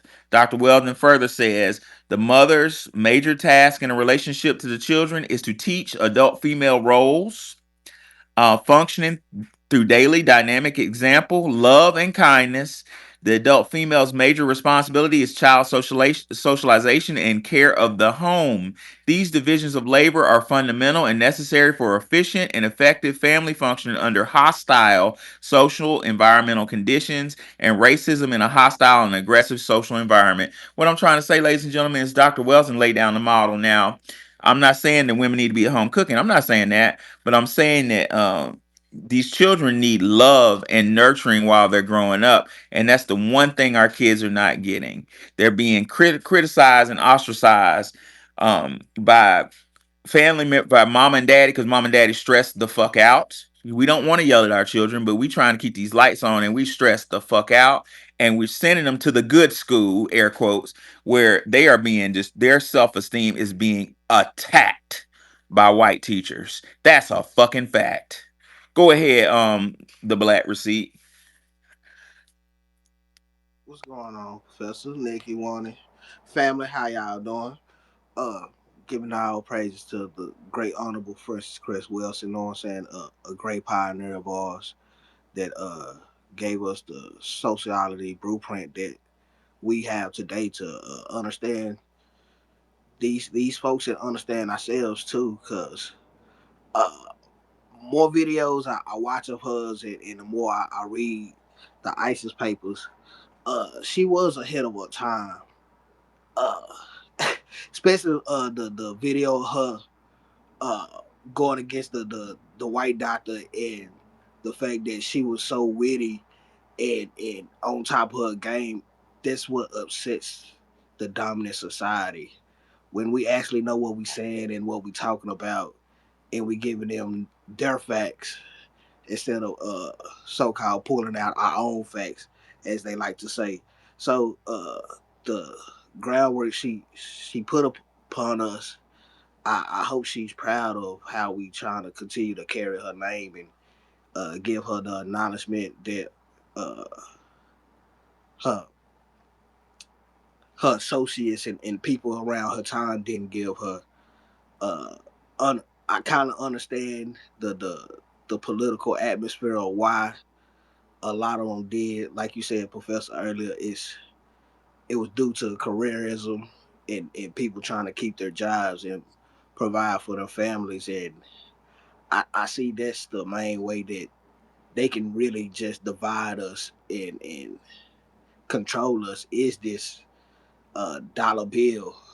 Because without it, we can't feed our families. We can't have stable families because everyone is going back and forth, like you said, frustrated and trying to figure out how they gonna survive. So the fact that these people copy us, but they don't want to copy our pain is ironic. I feel like, because soon as we see somebody hurt, we so willing to help them out and give them a helping hand, but we don't get that in return. And now everybody's saying we're divisive. I don't know if it's good to feel like it's. I like people calling us divisive and being the bad guy right now, because I feel like our ancestors had have been used and abused for so long and taken advantage of. I, I'm willing to be the villain of the generation when the future look back and be like, yeah, them black people, they was just divisive towards everybody and it was just selfish. Because it's time for us to be selfish. We have been too nice to a lot of people if we really look Absolutely. at it, and that we have put our families on the line for that, and we see people are willing to mix with us and take away our finances and our generational wealth, but they're not willing to stand in the paint and fight with us to the end. And I see a lot of our elders uh, willing to take upon this technology and conversate with us and guide us. And that's another thing that kind of makes me feel like what we doing is a great thing.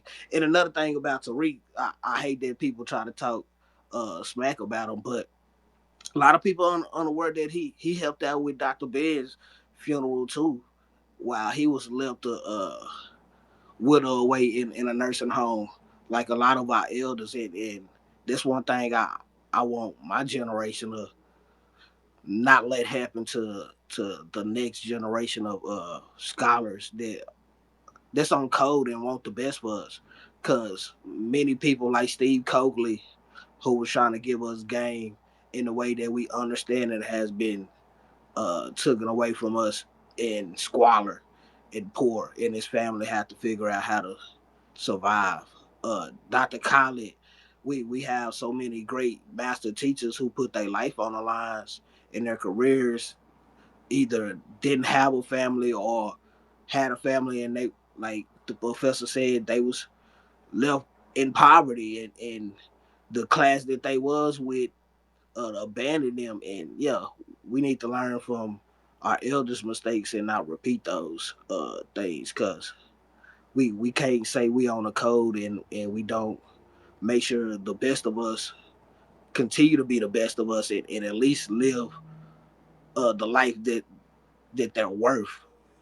I don't care about too many celebrities, but our scholars, I feel like we do have to put a more equity value on them, because without them, we won't have a good next generation. We'll fall victim again to the propaganda and to the misinformation and the blurred knowledge that we receive now. And now we're trying to weed out the difference of what's true and what's fake, who was real and who wasn't. So yeah, I hope everybody having a blessed day. Uh, of course, these people are copying us, but they can't copy the spirit and the ether that we grab these things from. So love everybody. Have a good night.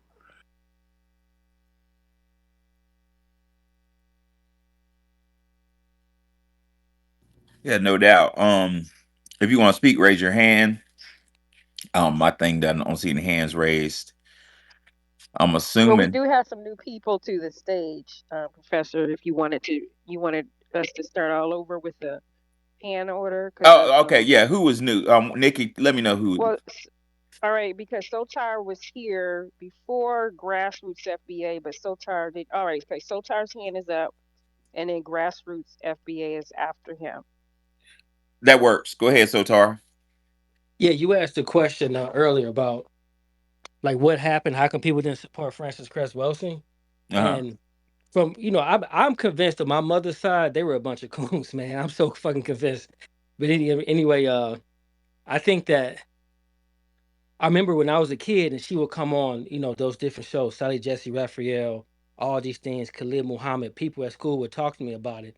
I'll come home and ask my grandmother, who would, by the way, only let me listen to Rush Limbaugh and Dr. Laura. So I would ask her, how come we can't listen to Khalid, to Francis Cress Welsing, to uh, what's his name? Damn, his thing is right down the street from my grandmother's house. Louis Farrakhan, and she would say, it's too negative. I don't want to hear anything negative.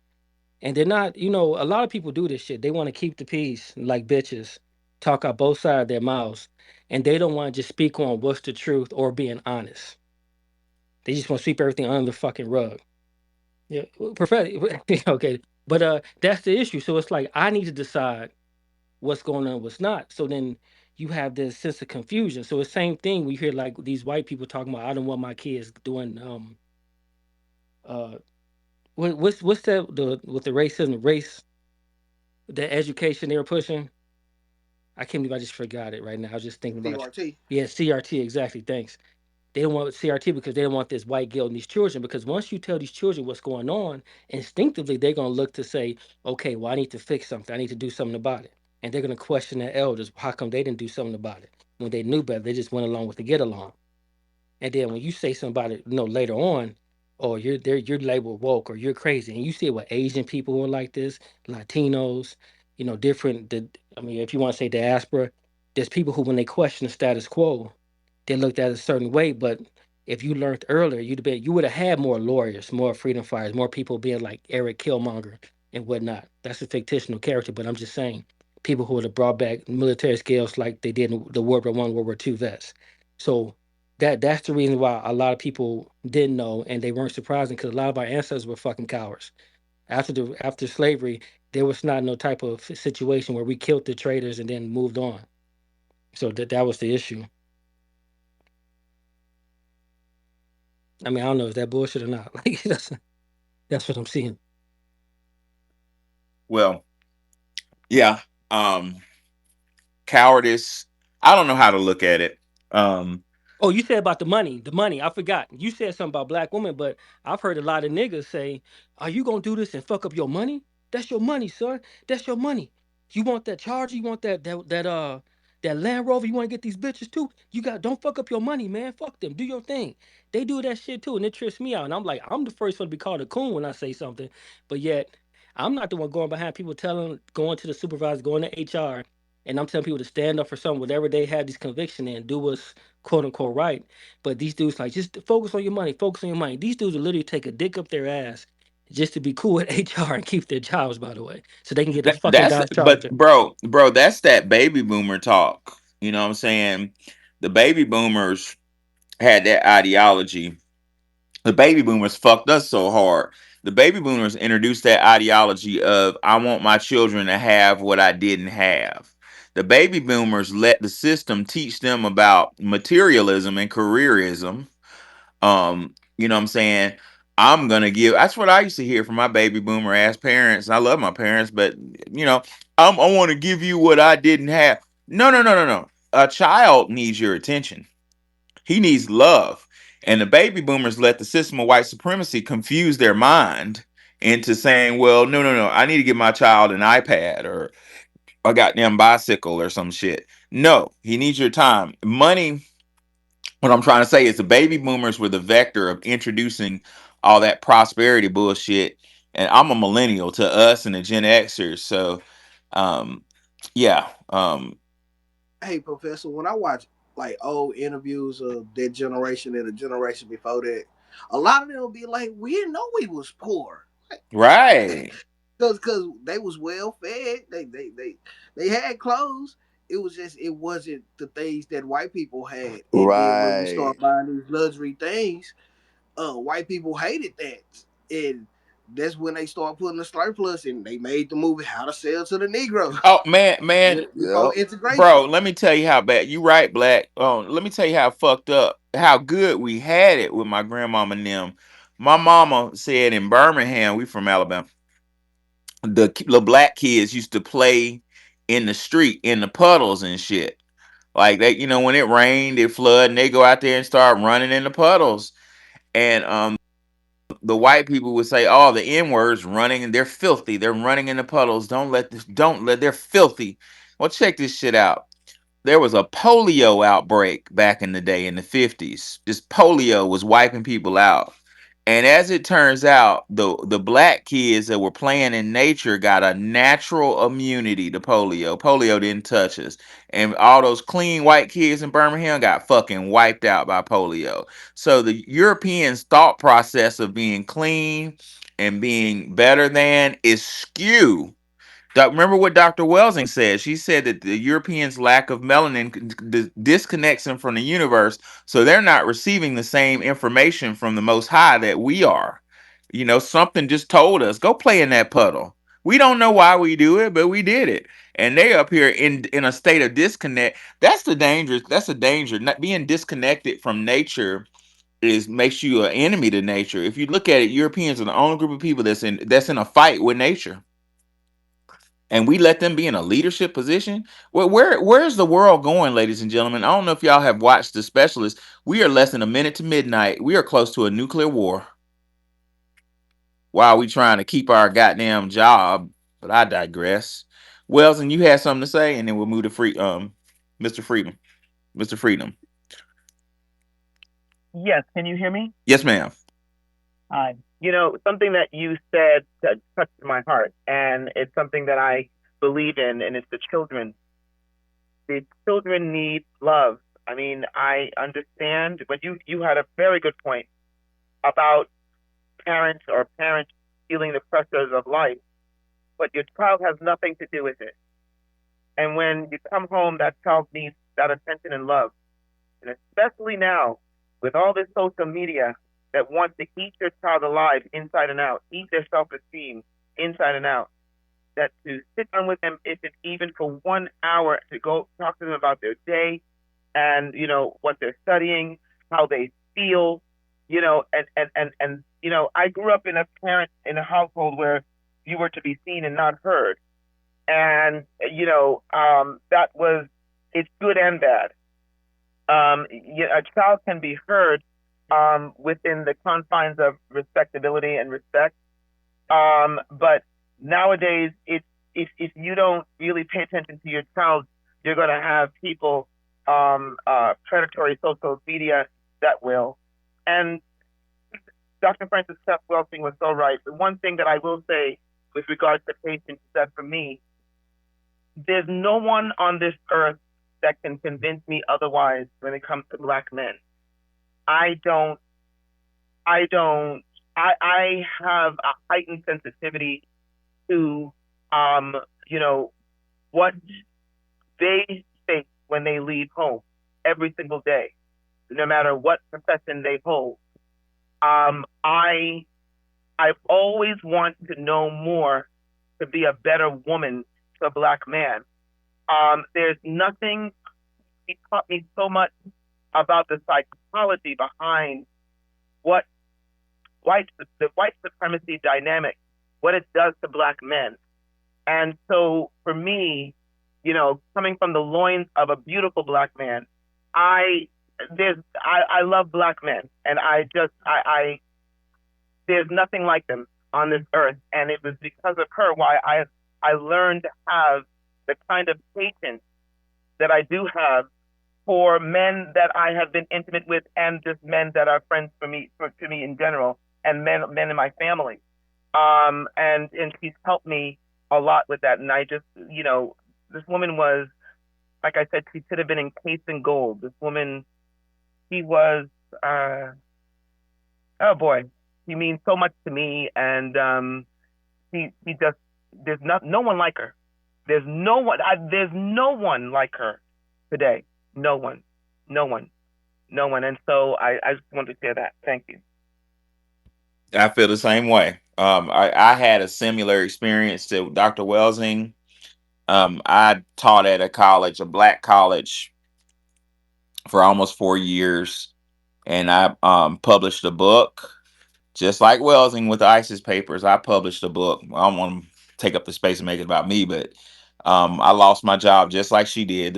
A baby boomer black administrator found out that I wrote a book to help black students who were becoming teachers teach black kids, and they got rid of me. I didn't get tenure, so that's still going on. You know, I'm a victim of it. By the way, you can purchase my book by going on Our Story Publications. I think it's in the jumbotron. uh Put $25 on Our Story Publications, and put your full address and full zip, and it will come to the mail pretty soon. Also in the jumbotron shortly, you'll see Nikki and Wani's cash app. Show them love. We're gonna go to, I think Grassroots has been up here for a while. Grassroots, what's on your mind, bro? Yo, what's up? What's up, family? How y'all doing? Doing Um, well, bro. So pertaining to the question you had up here, does foreign culture copy FBAs? I feel like they're like it's like a Trojan horse type of situation where they know we're the dominant culture when it comes to just here and just everywhere, but we don't know that they come with their own agendas and they go to our institutions. They get to know us. That's one thing I'm learning. Like that's what I think we're all learning that now as Black Americans is we're seeing that they pay close attention to how we move, what we talk, our vernacular, our slang, and they are trying to push their own culture, but they have to do it by mimicking us. And then you get on TikTok, they start trying to push their style of dress, foods, and all that stuff. And I grew up. I'm from Chicago. My family on my mom's side they came from Virginia. My dad's side they came from Mississippi. And you grew up with the mindset of like you look out for all Black people. No matter. But we just weren't prepared for the fact that damn, this is what y'all was doing, and they used that to their advantage. Like just sneakily getting into areas where they're getting into power positions. Cause look, they get into politics. It's amazing that a lot of these politicians, they're from foreign backgrounds. Like y'all jumped into politics, and then when y'all get into politics, y'all strategically do things to harm specifically the Black American community. And it's like all these different groups out here, y'all don't do nothing to them, but y'all go after the Black American community, which that's the community that helped y'all. And so it's like I'm amazed that they don't understand. It's like you don't see nowhere on this planet Black Americans go to other people's nations, get into their politics, and strategically keep them from resources. It's like that's the most mind blowing thing to me from having this wake up call. Because I used to be Pan Africanist. I used to be like, Mind yeah, blowing. what I'm saying, look out for our people. Like I'm like, damn. Like when I think the thing that really pissed me off was when dude said, "Why is there a Black History Month?" Nigga, what the fuck? Like Wait, who said that? Austin it Chingy, was who ran for governor of Well, Detroit, well, of yeah, Michigan. but he never asked why was there an Arab History Month or a Jewish History Month or any of those other months. If you look up Heritage Months, you'll see that all these people have months. White people have multiple months. How come he didn't have a problem with that? No, Exactly. and You know that's why? what's Because pissing us off. they don't do anything during their month. There's nothing to celebrate. They don't do anything. He was We Nigerian. He was I, Nigerian. I Austin know. Chingy. I posted it like a million times. Yeah, I know you know. I That was I the most thought you were infuriating talking to, thing to me That at was I good all. though. thought you Like They were we talking packed about his ass somebody up though, else. Wanda. We packed his ass up. I I mean, thought you were referring to someone else. nah, I it did was not it know was you meant him him. specifically. Like that really like when I saw that, I was like, bro, like get his ass up. Like come on, like I that's know fucked up. it's just so disrespectful, man. It's like this is our home, this is our ancestors who was out here putting in work, nigga. You bro, you from a whole different part of the planet. You come to where Black people was putting in work, and then our history is that's like we're let's say you take a book with 100 pages. Black Americans, when it comes to the building of a nation, we're the 90 pages, and then everybody else is the 10%. And you saying, oh, let's get rid of the 90 pages, let's focus on the 10%. We're so ingrained in this land that it's like that's why y'all feel so insecure. Y'all see what Black Americans have done, and your heart, you look at the next tribe, you like, oh, they nigga, man, take all y'all ass back home. Because first of all, we within I say since 1865 when we were so called free, even though we know just the proclamation is when Black people actually put in the most work. That's how we got our freedom. But is from the time of our freedom to when we fought for Black foreign motherfuckers to come here, we made so much progress that no other people on the planet ever made when it comes to fighting white supremacy. We put in so much work, and then all these people come here to get their benefits, but they don't understand we went through hell to get that shit done. To even make America, nobody was trying to rush. You think these people would rush to America if this was back 1910? You think they would be going to come over here? Motherfuckers getting hung, lynched, burnt, all this shit. They not trying to come over here when that shit was cracking. They ass was staying their ass over in their weak ass homeland. But once we made where we got the civil rights passed, where yeah, you come over here and get shit, yeah, all y'all bitch asses want to flood y'all ass over. So yeah, we like nah, fuck that shit, because it's just that's just insane. And then it's a good thing that we doing this because motherfuckers understand like y'all, and it's just like even with the Latinos, it's like y'all got that big ass fucking continent right down there, South America. Why the fuck is all y'all coming up here? You So got they want Mexico, better Mexicans, y'all got weather. Mexico, it's right there. They Like have a y'all can whole do it. media thing, great weather. What is your problem? They have all kinds of media in Spanish. They have a huge continent with great weather. And they want to pile up on top of each other in New York and in Los Angeles and make it all smell like piss. Talking about Latino History Award. Y'all got a whole fucking country to do Latino History Awards. What the fuck is y'all talking about? We fought for it because this is our land. We had to get Black History, BET and shit like that because they were trying to this is where we're from. Y'all saying y'all fighting for rights in America? What do you mean you're fighting for rights in America? You have a fucking continent that you can go exist in. Do you That remember what shit they don't make sense. celebrated? Do you remember what they celebrated during their month? Because every time their month rolls around, the last time they had a Latino or Hispanic History Month, they talked about uh, the guy on Desi Arnaz. Like, what did they talk about? I don't get it. They don't talk about shit. It's like, and then they always try to invade what we do. It's like anytime black see, and that's the thing. They know our history, and they see how much we get done. And so they think about it. That I mean, honestly, if we think about it, you can't name no Middle Eastern civil rights advocate, no Chinese civil rights advocate, no Hispanic civil rights advocate, no Japanese civil rights advocate. These people all have their own nations, but they haven't done anything They talk monumental. about how they lost the Alamo. Well, that's what they talk about in Texas. They're Cinco de Mayo. But it's like, what is y'all flooding over here for? What's stopping y'all? It's like even with the cartel, those are your children.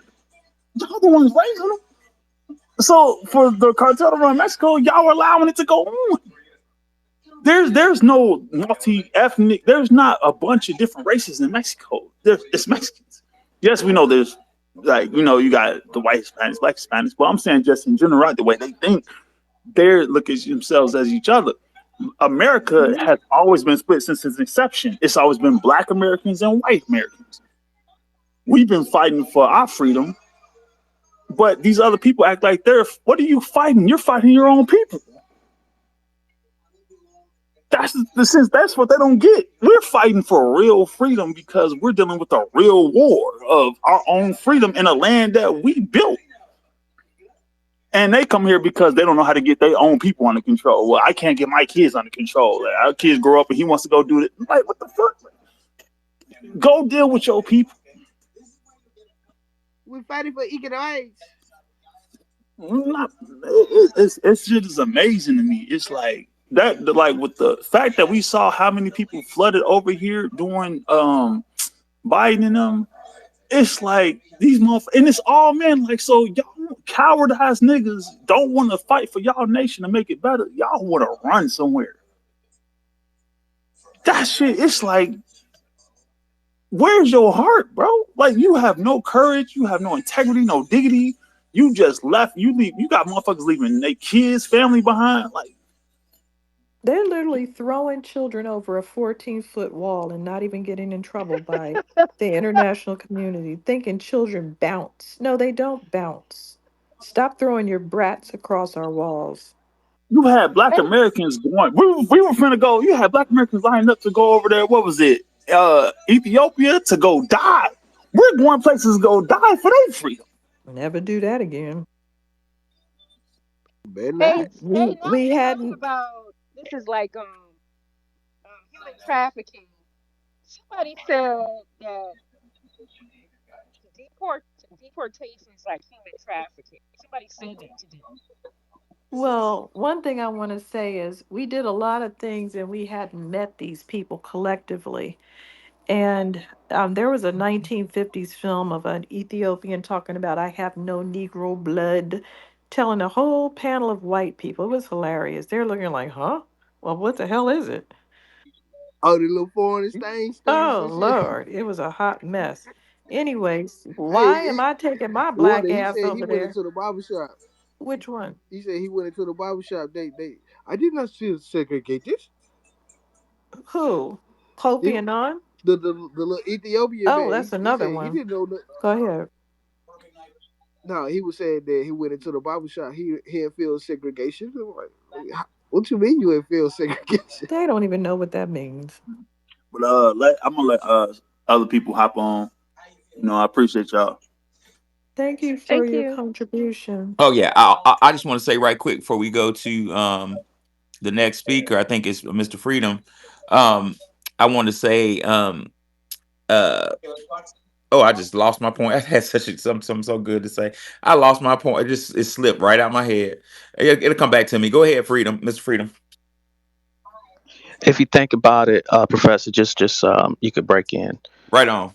Okay, thank you so much for bringing me up. I appreciate it so much. I hope you're having a great day. Thank you, Sister Nikki and Sister Wani. Y'all been charging me up. I swear every time I just want to stay in the listener, but um, yeah, the energy is so good, and the reason why I actually put my hand up and requested to speak is because I had a personal experience with I don't even know how I got the ISIS papers. I think at some point you just sort of reach out and you kind of ask the interrogatories who, what, when, where, why, and how. Um, and you're trying to find yourself. And luckily, I did this while I was before I was fully in the swing of college, because a lot of times that's when the samboing and the coonery begins. Okay, you go to school and you get indoctrinated, right? And that's where they beat you down and they teach you that if you just do what we say and learn what we teach you and be a good boy and be a good girl, that we're going to beat all of that spirit up out of you. We're going to teach you how to feed yourself and live and don't worry about anything that came from home or your family or anything like that. You do what we say and we keep you alive. That's where that comes in. But I read the ISIS papers, um, and I heard a lot of those things that were in the book. Not everything. She was a prolific, magnanimous, you know, profound scientist, an incredible woman. But it hit different because I heard some of those messages, but it didn't. I didn't receive it the same way until I heard a woman say it. And I wanted to bring that up because um, I don't know. I think it's important for women to share that book, even if you get it in PDF format. I know it's expensive to get a hard copy, but share that with your children and especially your young boys, your young black boys, because sometimes the message is more easier to receive from a female standpoint. And I say that and I tell my female friends that all the time, like, put your sons up on game. Let your sons know what the pitfalls are when it comes to women. Um, and with the ISIS papers, it lets you know about the psychology of, ourselves, but also, these Caucasian men and women, because then they can't play those games to separate us. It's so important. Put your children up on game, put your boys up on game, that women play as well, because then they won't get hurt so early. Okay. If you know some of the tricks and stuff like that, put your boys up on game. All right. Um, Also, it's so weird listening to this room sometimes because the conversations y'all are having, close to 30 years ago, I used to get ridiculed and called crazy for having these same conversations that y'all are having in this room about the subjects y'all are having. So I'm literally living in a time that I read about close to 30 years ago. which is really surreal. It feels like serendipity. It's just a little strange, but it feels good at the same time to know that that energy is still out there in the world. Because I got, um, there's a lot of things in this world that kind of makes you feel like, wow, maybe we not gonna make it as a people.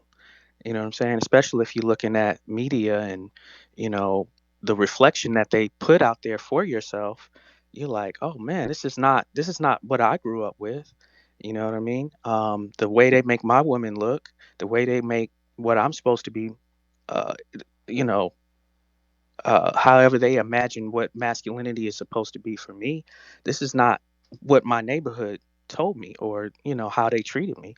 So that's important. But it's this what you're saying with your book that you have, Professor, is so important because uh, you got to write these books, and each one of us has a book. And when I say a book, I'm saying we're sort of doing that with this audio, but you got to put something in a physical format. Because imagine if you didn't have that book, Professor. And I find a lot of stuff. I shared some stuff with Sister Wani. Which book you referring to, bro? You said there's a book that was talking about our Aboriginal status, in a historical book in Alabama that you were Oh reading. yeah, yeah, got you. Yeah. Imagine, see, that's what I'm saying. We're living in a time that I'm living in a time that I read about, but because of you, we have to realize that we need to write these books because we're now becoming the elders that the younger generation have to find out from a hard copy somewhere, or dig up and say, oh snap, this is from somebody of my ethnicity, of my, you know, who's not from the outside, saying what really happened then. Imagine if you didn't have the books. If you didn't have the Dr. Francis Quest Welsing to tap into, now you're writing your book.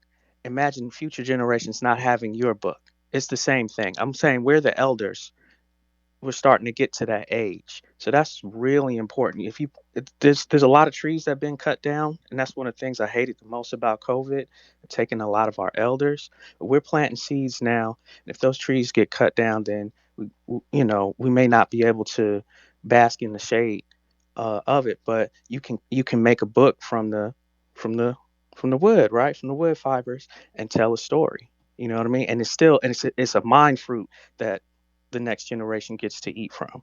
Okay, so we turn that those lemons into lemonade that way. So I just wanted to share that message, and thank you so much. I remember what I thank you, appreciate it all as always. What I wanted to add earlier that I thought about, we're talking about cultures that are not compatible to ours. What I learned about Nigerian cultures in a lot of places in Nigeria, well, first and foremost, Black Americans have a history of taking care of children. We love children. We love, there was an old proverb from FBAs from our lineage that said, I'm gonna get it wrong. A white woman goes into a room and says, "That's my baby. Give me my baby." The black woman goes into the room and says, "Those are my children." Like we look at, we would have a history of protecting children, and we care about children. We do, even to this day, even though the financial system has been turned against us, we still care about children. And I learned that in Nigerian culture, do y'all know that when twins are born in a lot of places in Nigeria, they kill one because they believe that they're sharing a spirit, and you need to free one. You need got to kill one of the twins. We're not compatible with that. Now, to each his own. Hell, maybe they right, but that ain't none of our goddamn business.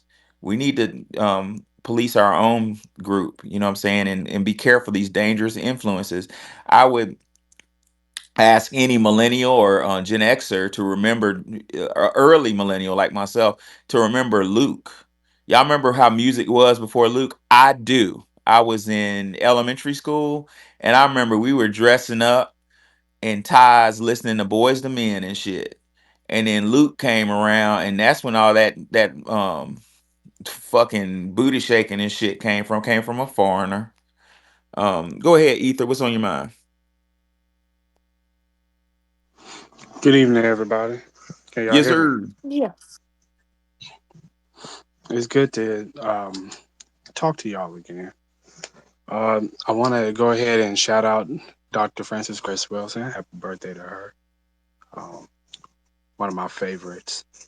But to answer the question here, does foreign culture copy FBAs? The answer, quick answer is yes. And my theory for why that is because FBA are in modern times, we are a complete people. We actually have shown to be a complete people in just about every concept. Um, like you say, I mean, the really big thing is the children, protecting the children. You know, there's since the Obama administration, there has been recorded around 600,000 uh, quote unquote unaccompanied minors. I just call them abandoned children who've come across the United States border. And that's a lot of children. And if that's, what you find at the border, I can only imagine, what's going on, south of the border, what's going on down there, how many kids are, being abandoned there. And they talked about the body administration. They lost what 320,000 children, and I'm like, why aren't we hearing anything from the Hispanic community about this?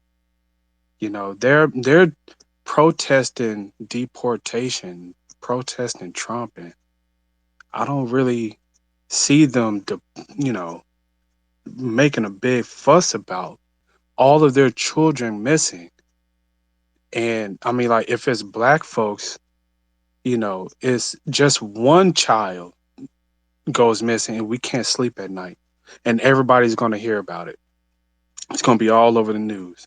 We just had some twins found, unalived up in some Georgia mountains. And we're all trying to figure out what is going on. Like, none of us, those aren't even my kids. And it bothers me. Like, we, as a group, we all are about family. And it's really one of the only places on the planet where, I mean, I don't even know of any other place that protects children the way that we do. Um, I believe that once you start to damn your children, you become an incomplete people. Bro, I that's believe. that's what happened. If I may interject, Ether, that's what Yes, sir. happened to West Africa. West Africa damn their children. West Africa, these damn fools like our brother Tariq Nasheed was saying the other day, like Mansa Musa. His name, ladies and gentlemen, his name wasn't Mansa Musa. Mansa means king. His name, so that's King Musa. Mansa is king. His name was Musa Kita. And Musa Kita was fucking flossing, showing off all that fucking bread. And I love the way Tariq put it.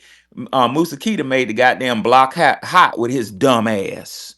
And that's what the Europeans like said, well, we gonna fucking finesse it, we gonna fucking rob, we gonna jug them niggas. I'm saying that to say, um, once the Europeans identified Africa as a target to be exploited, Dr. John Henry Clark put it this way. He said the Africans invited the European to the table, and the Africans became the meal with a dumbass. Well, once the Africans invited the European to the table, and sold uh, as many Africans as they could, the Europeans got so hungry for slaves that they just started fucking turning on them. And the Africans were these tribal leaders were forced to sell themselves. Dr. Snyder says they had to sell their wives, sell their children, and some of them had to sell their motherfucking self.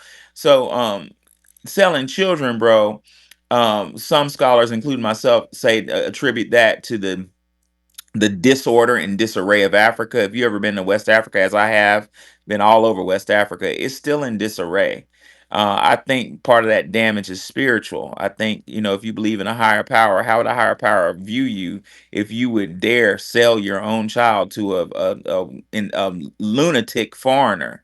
That place is damaged. It's in disarray because they betrayed their own seed. They betrayed their own children, which is something we rarely do. There are stories of, I remember Emmett Till.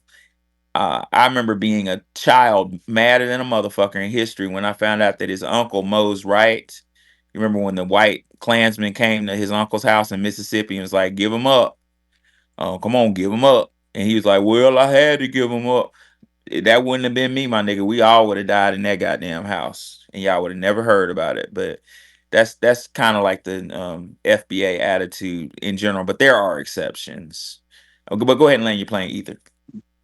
Yeah, it definitely is an exception, but collectively, uh, we are a complete people.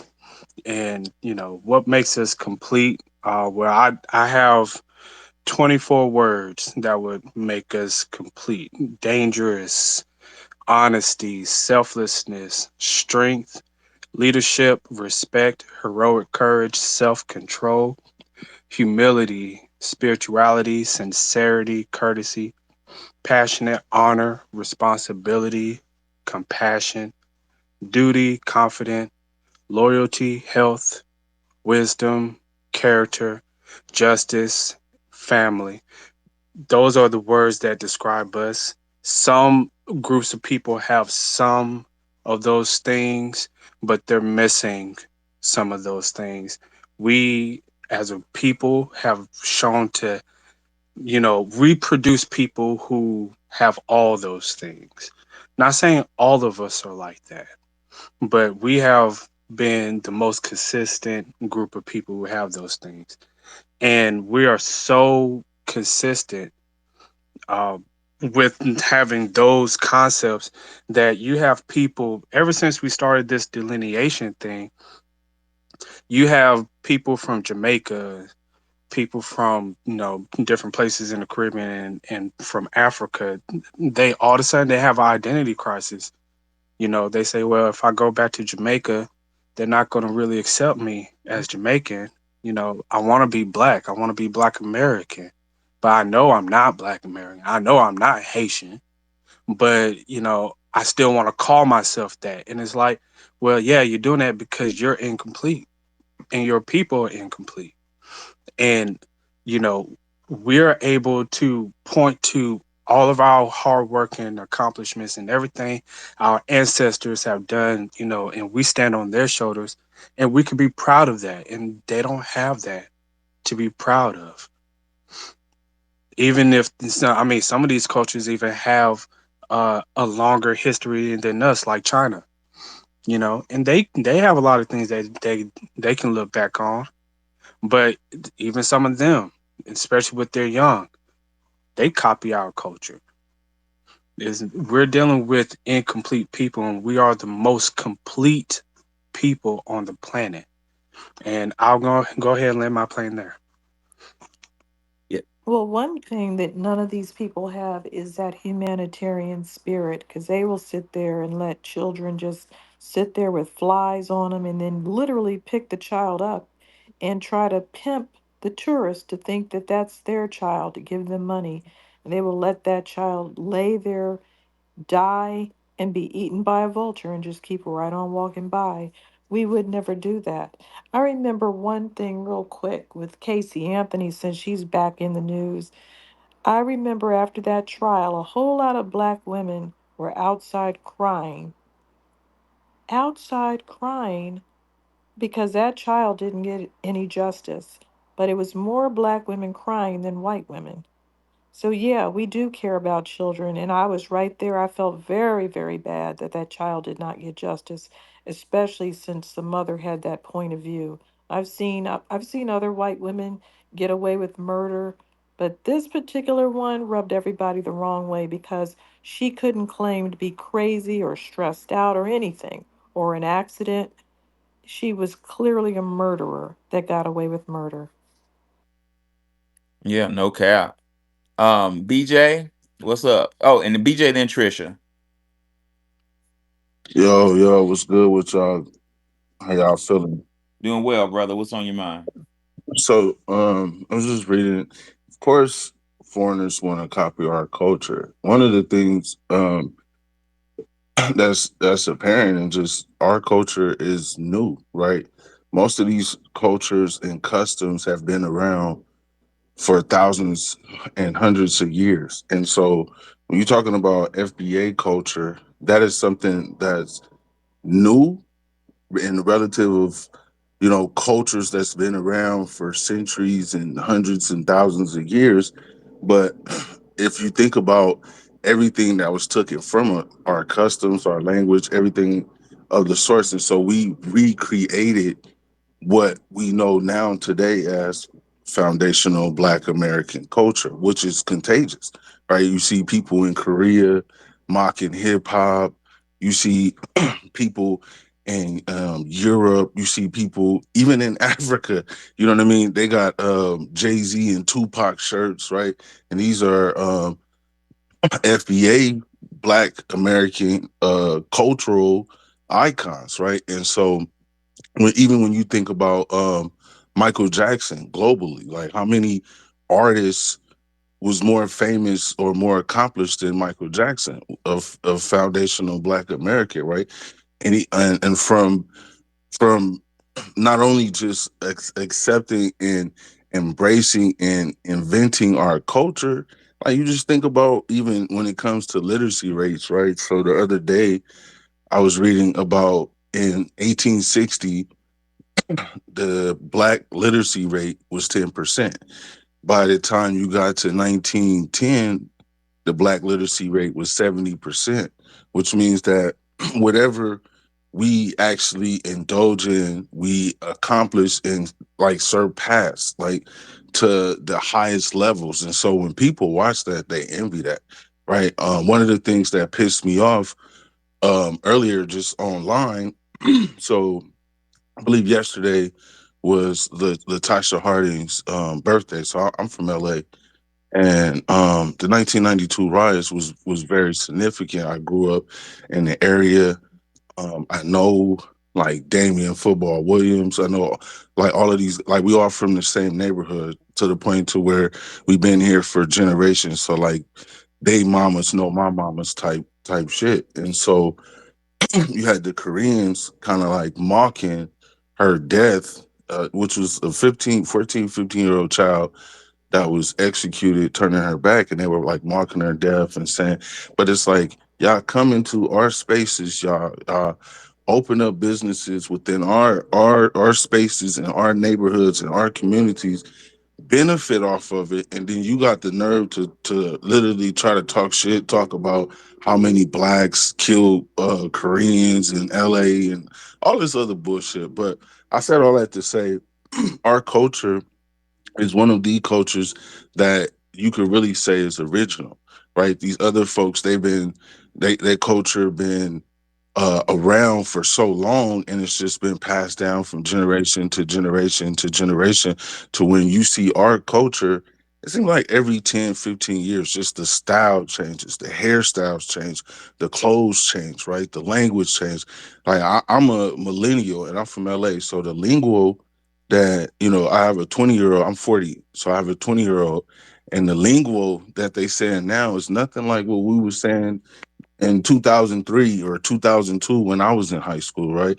So everything that we do, we flip it, and then by the time they try to, gravitate to our culture or even try to make money off of our culture, is so many, and that's where the term culture vulture come from, because soon as soon as we create something and it can just be out of just the love for the art form, right? And then you have some other or outsider looking and saying, "Oh, I can captivate on that. I can make millions of dollars on that."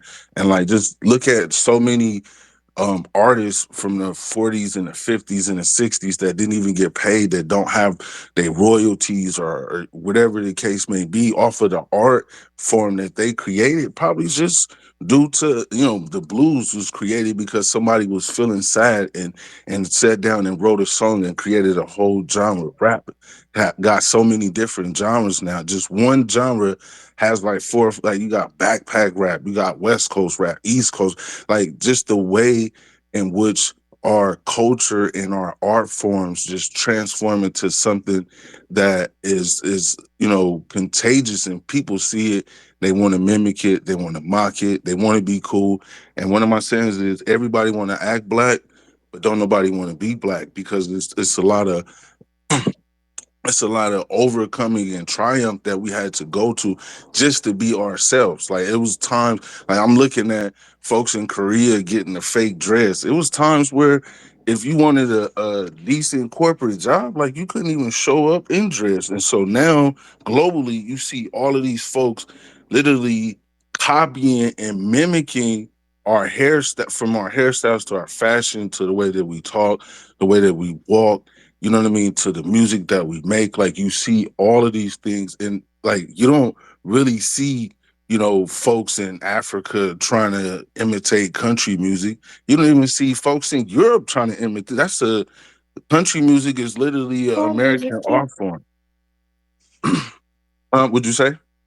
I said that all of the music is our music.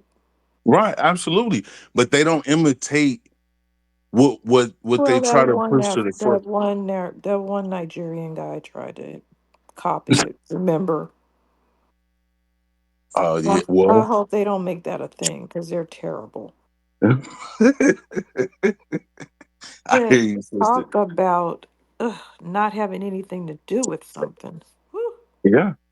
But and so what I said all that to say, let me just land my plane. I said all that to say that, of course, deep down inside, folks that look at us and envy us, like, we're able to turn, pig guts into a delicacy. Like, we're like, give us the bare minimum, give us the scraps, and we can get it out the mud. And now you can go into stores and buy pig feet, like, you know what I'm saying, the pigtails, like turkey tails, shit that motherfuckers wouldn't even think about eating. Like, whether it's food, whether it's art, whether it's culture, whether it's fashion, whether it's sports, whether it's education, we are literally transcenders. And so people gonna imitate that.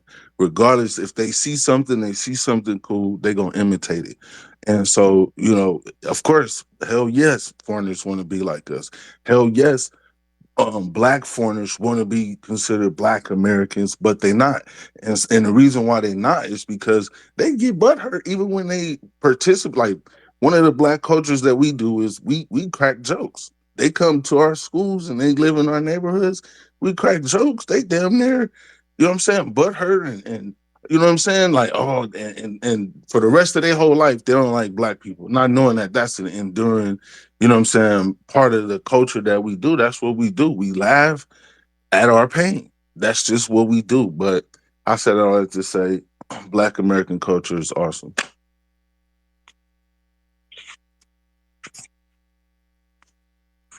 We're gonna get a couple more speakers and we're gonna shut it down. Go ahead, Trisha. What's on your mind? Blessings. Can you Trisha. hear me? I can hear Yeah, you. hi. Okay. Okay. I'm just getting off work. Actually sitting in my car. I just pulled into my apartment. So I was listening to y'all talk about the spirituality part and how a lot of things that we see happening to fellow melanated people who are not of our lineage, how they're suffering spiritually. And I was just thinking about that yesterday because I was thinking about how right now, um, I guess it's been going on for me at least about 10 years that I was kind of like learning about African spirituality and learning about different spiritual practices around the world. And I just wanted to say that we need to be even on guard when it comes to that because a lot of the spiritual practices that people have in some of these foreign countries, um, it doesn't mesh with our values over here or our culture. And I noticed when I was in the circles where we were learning, African spirituality or whatever, there were certain things that just didn't sit right with me.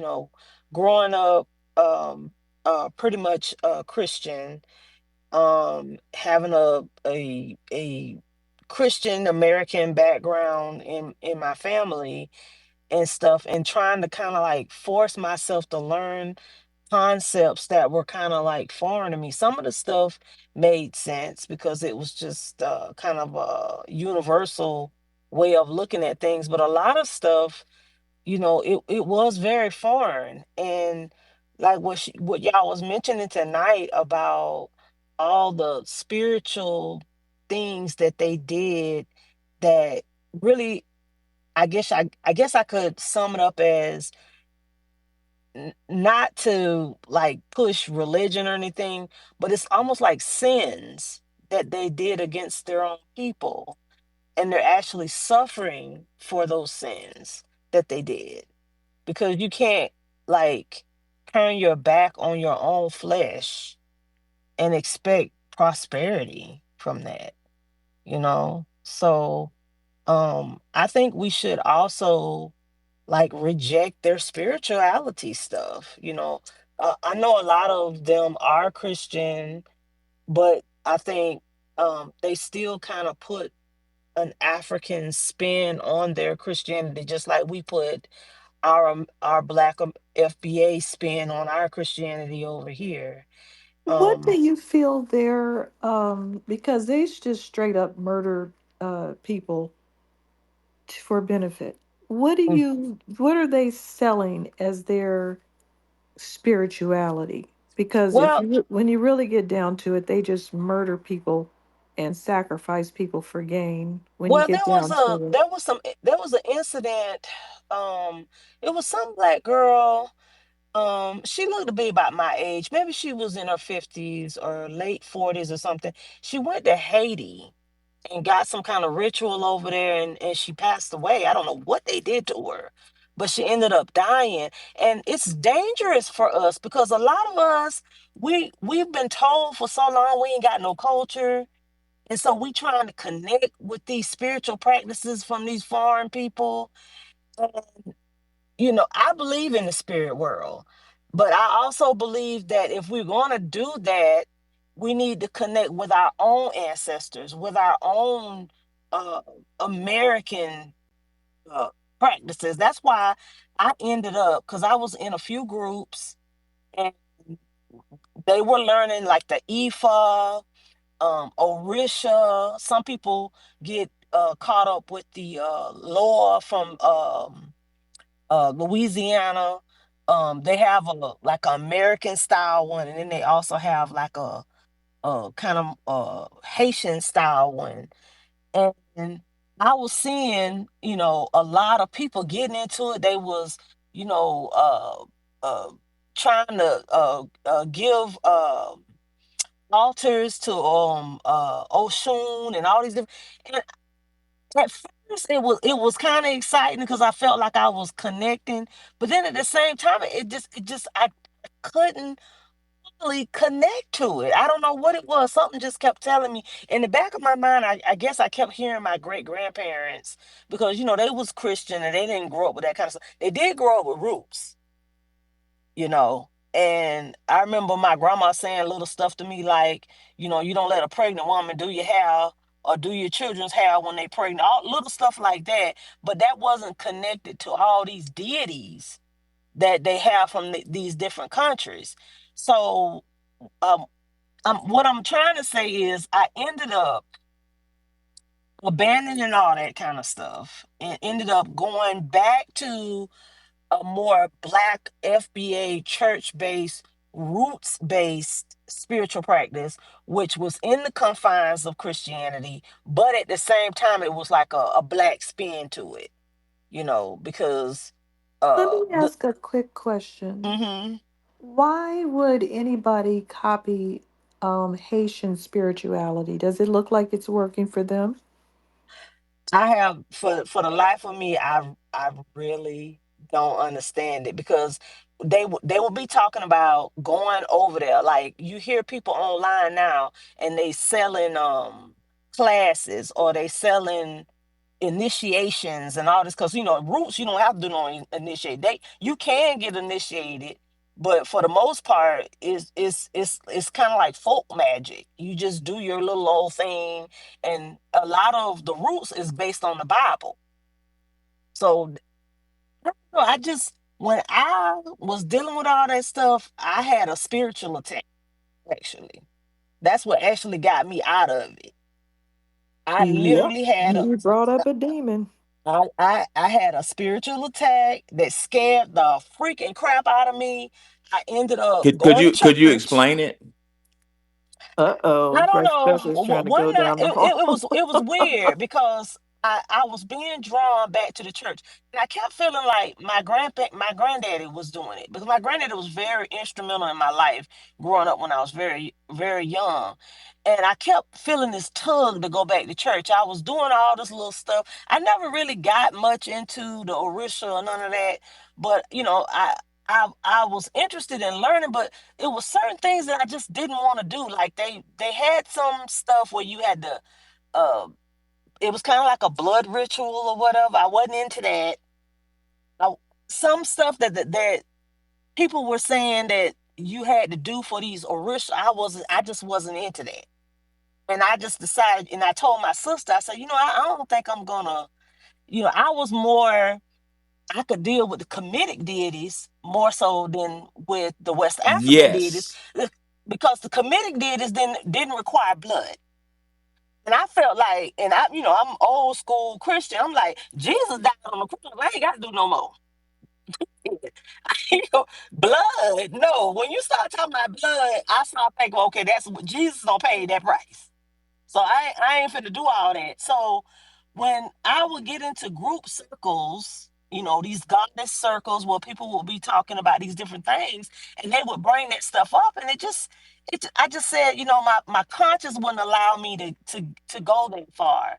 And then when I started seeing all the charlatans that were in the spiritual world, it was all kind of people trying to sell you readings and sell you this and sell you that, and taking having tours to go over to West Africa to meet some you know high person or priestess or something over, and hearing about all these Americans going over there losing their lives or being scammed. There was no way that I wanted to get involved in that. Like this poor woman who went to Haiti and got unalived when she went down there, trying to do some ritual, thinking that maybe she thought But that. it's Haiti. I mean, it's not even safe right now. Yeah, I know.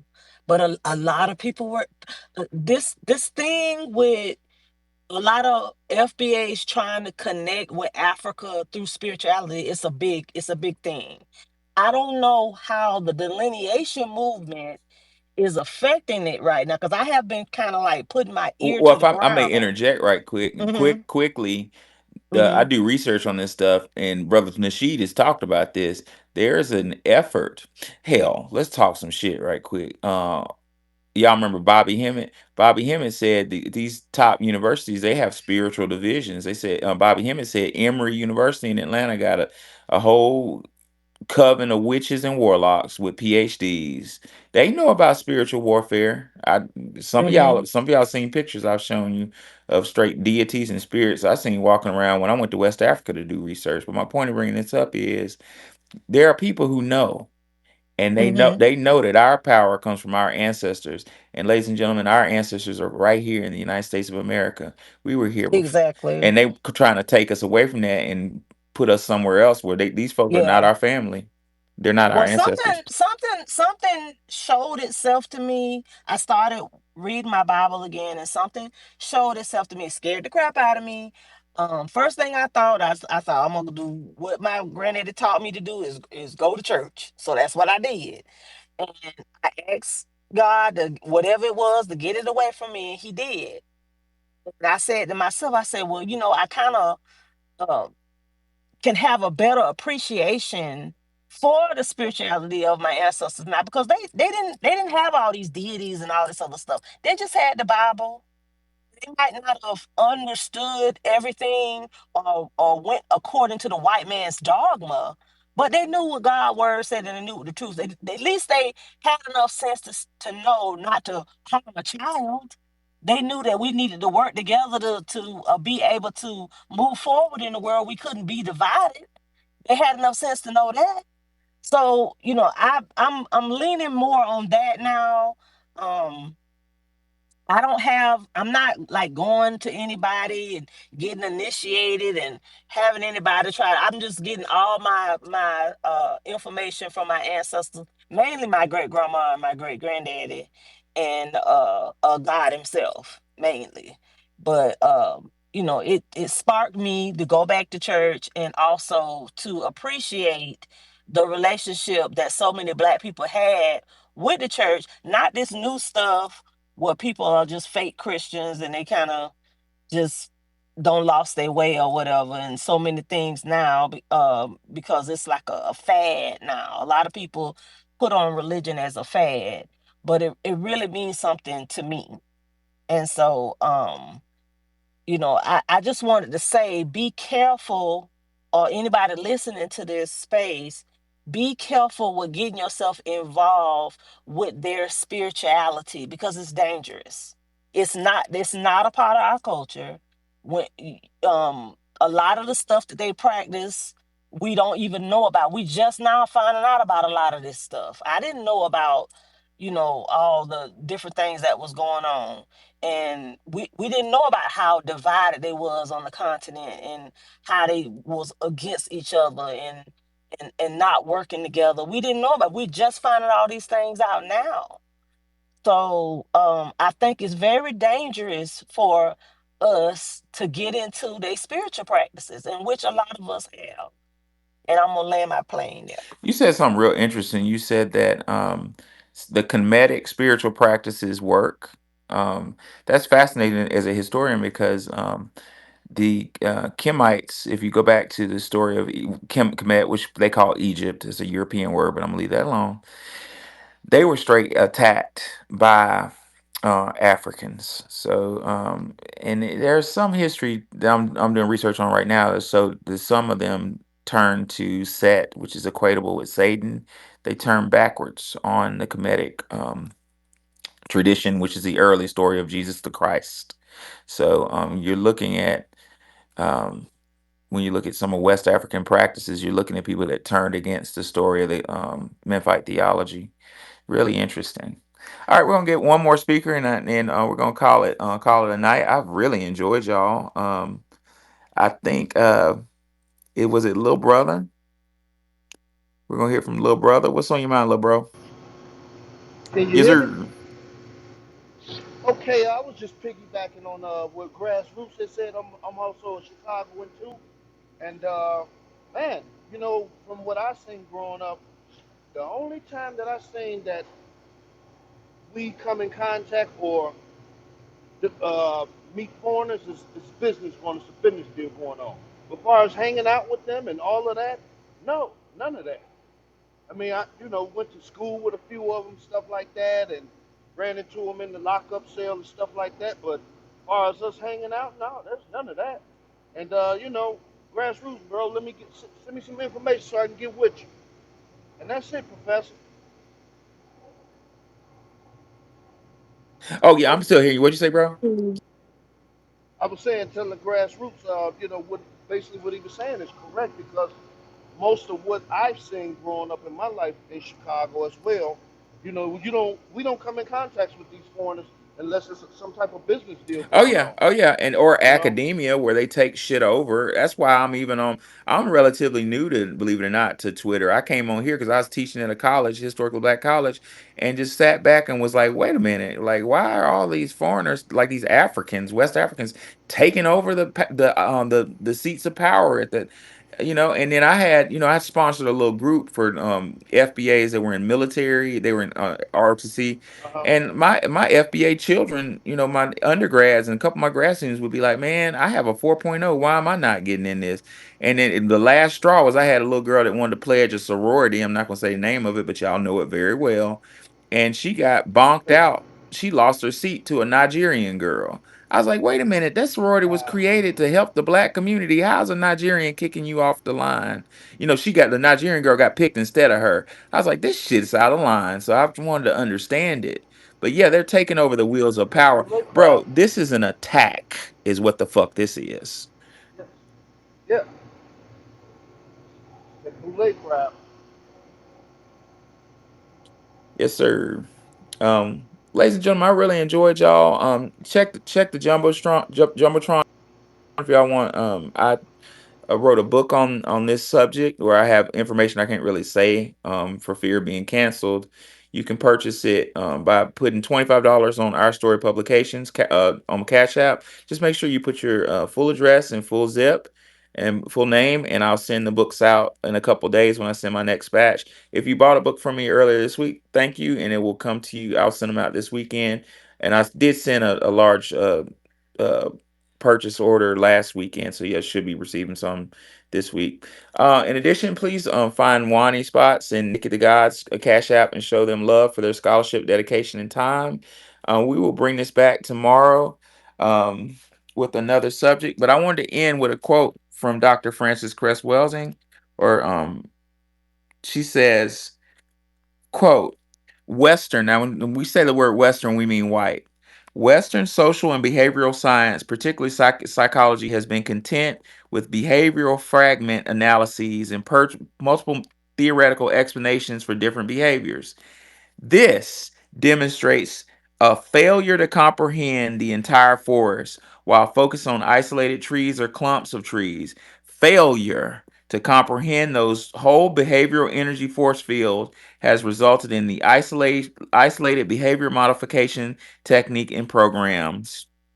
She says the inability to grasp the manner in which the total social structure determines the behavior of the individual personality and the tendency to focus on isolated neurochemical sequences and mechanisms causing certain behavioral pattern constellations. What she's talking about, ladies and gentlemen, is European academia cannot comprehend the whole forest. Remember what I told you about melanin and being attached to the universe? We know stuff without even knowing how the fuck we know it.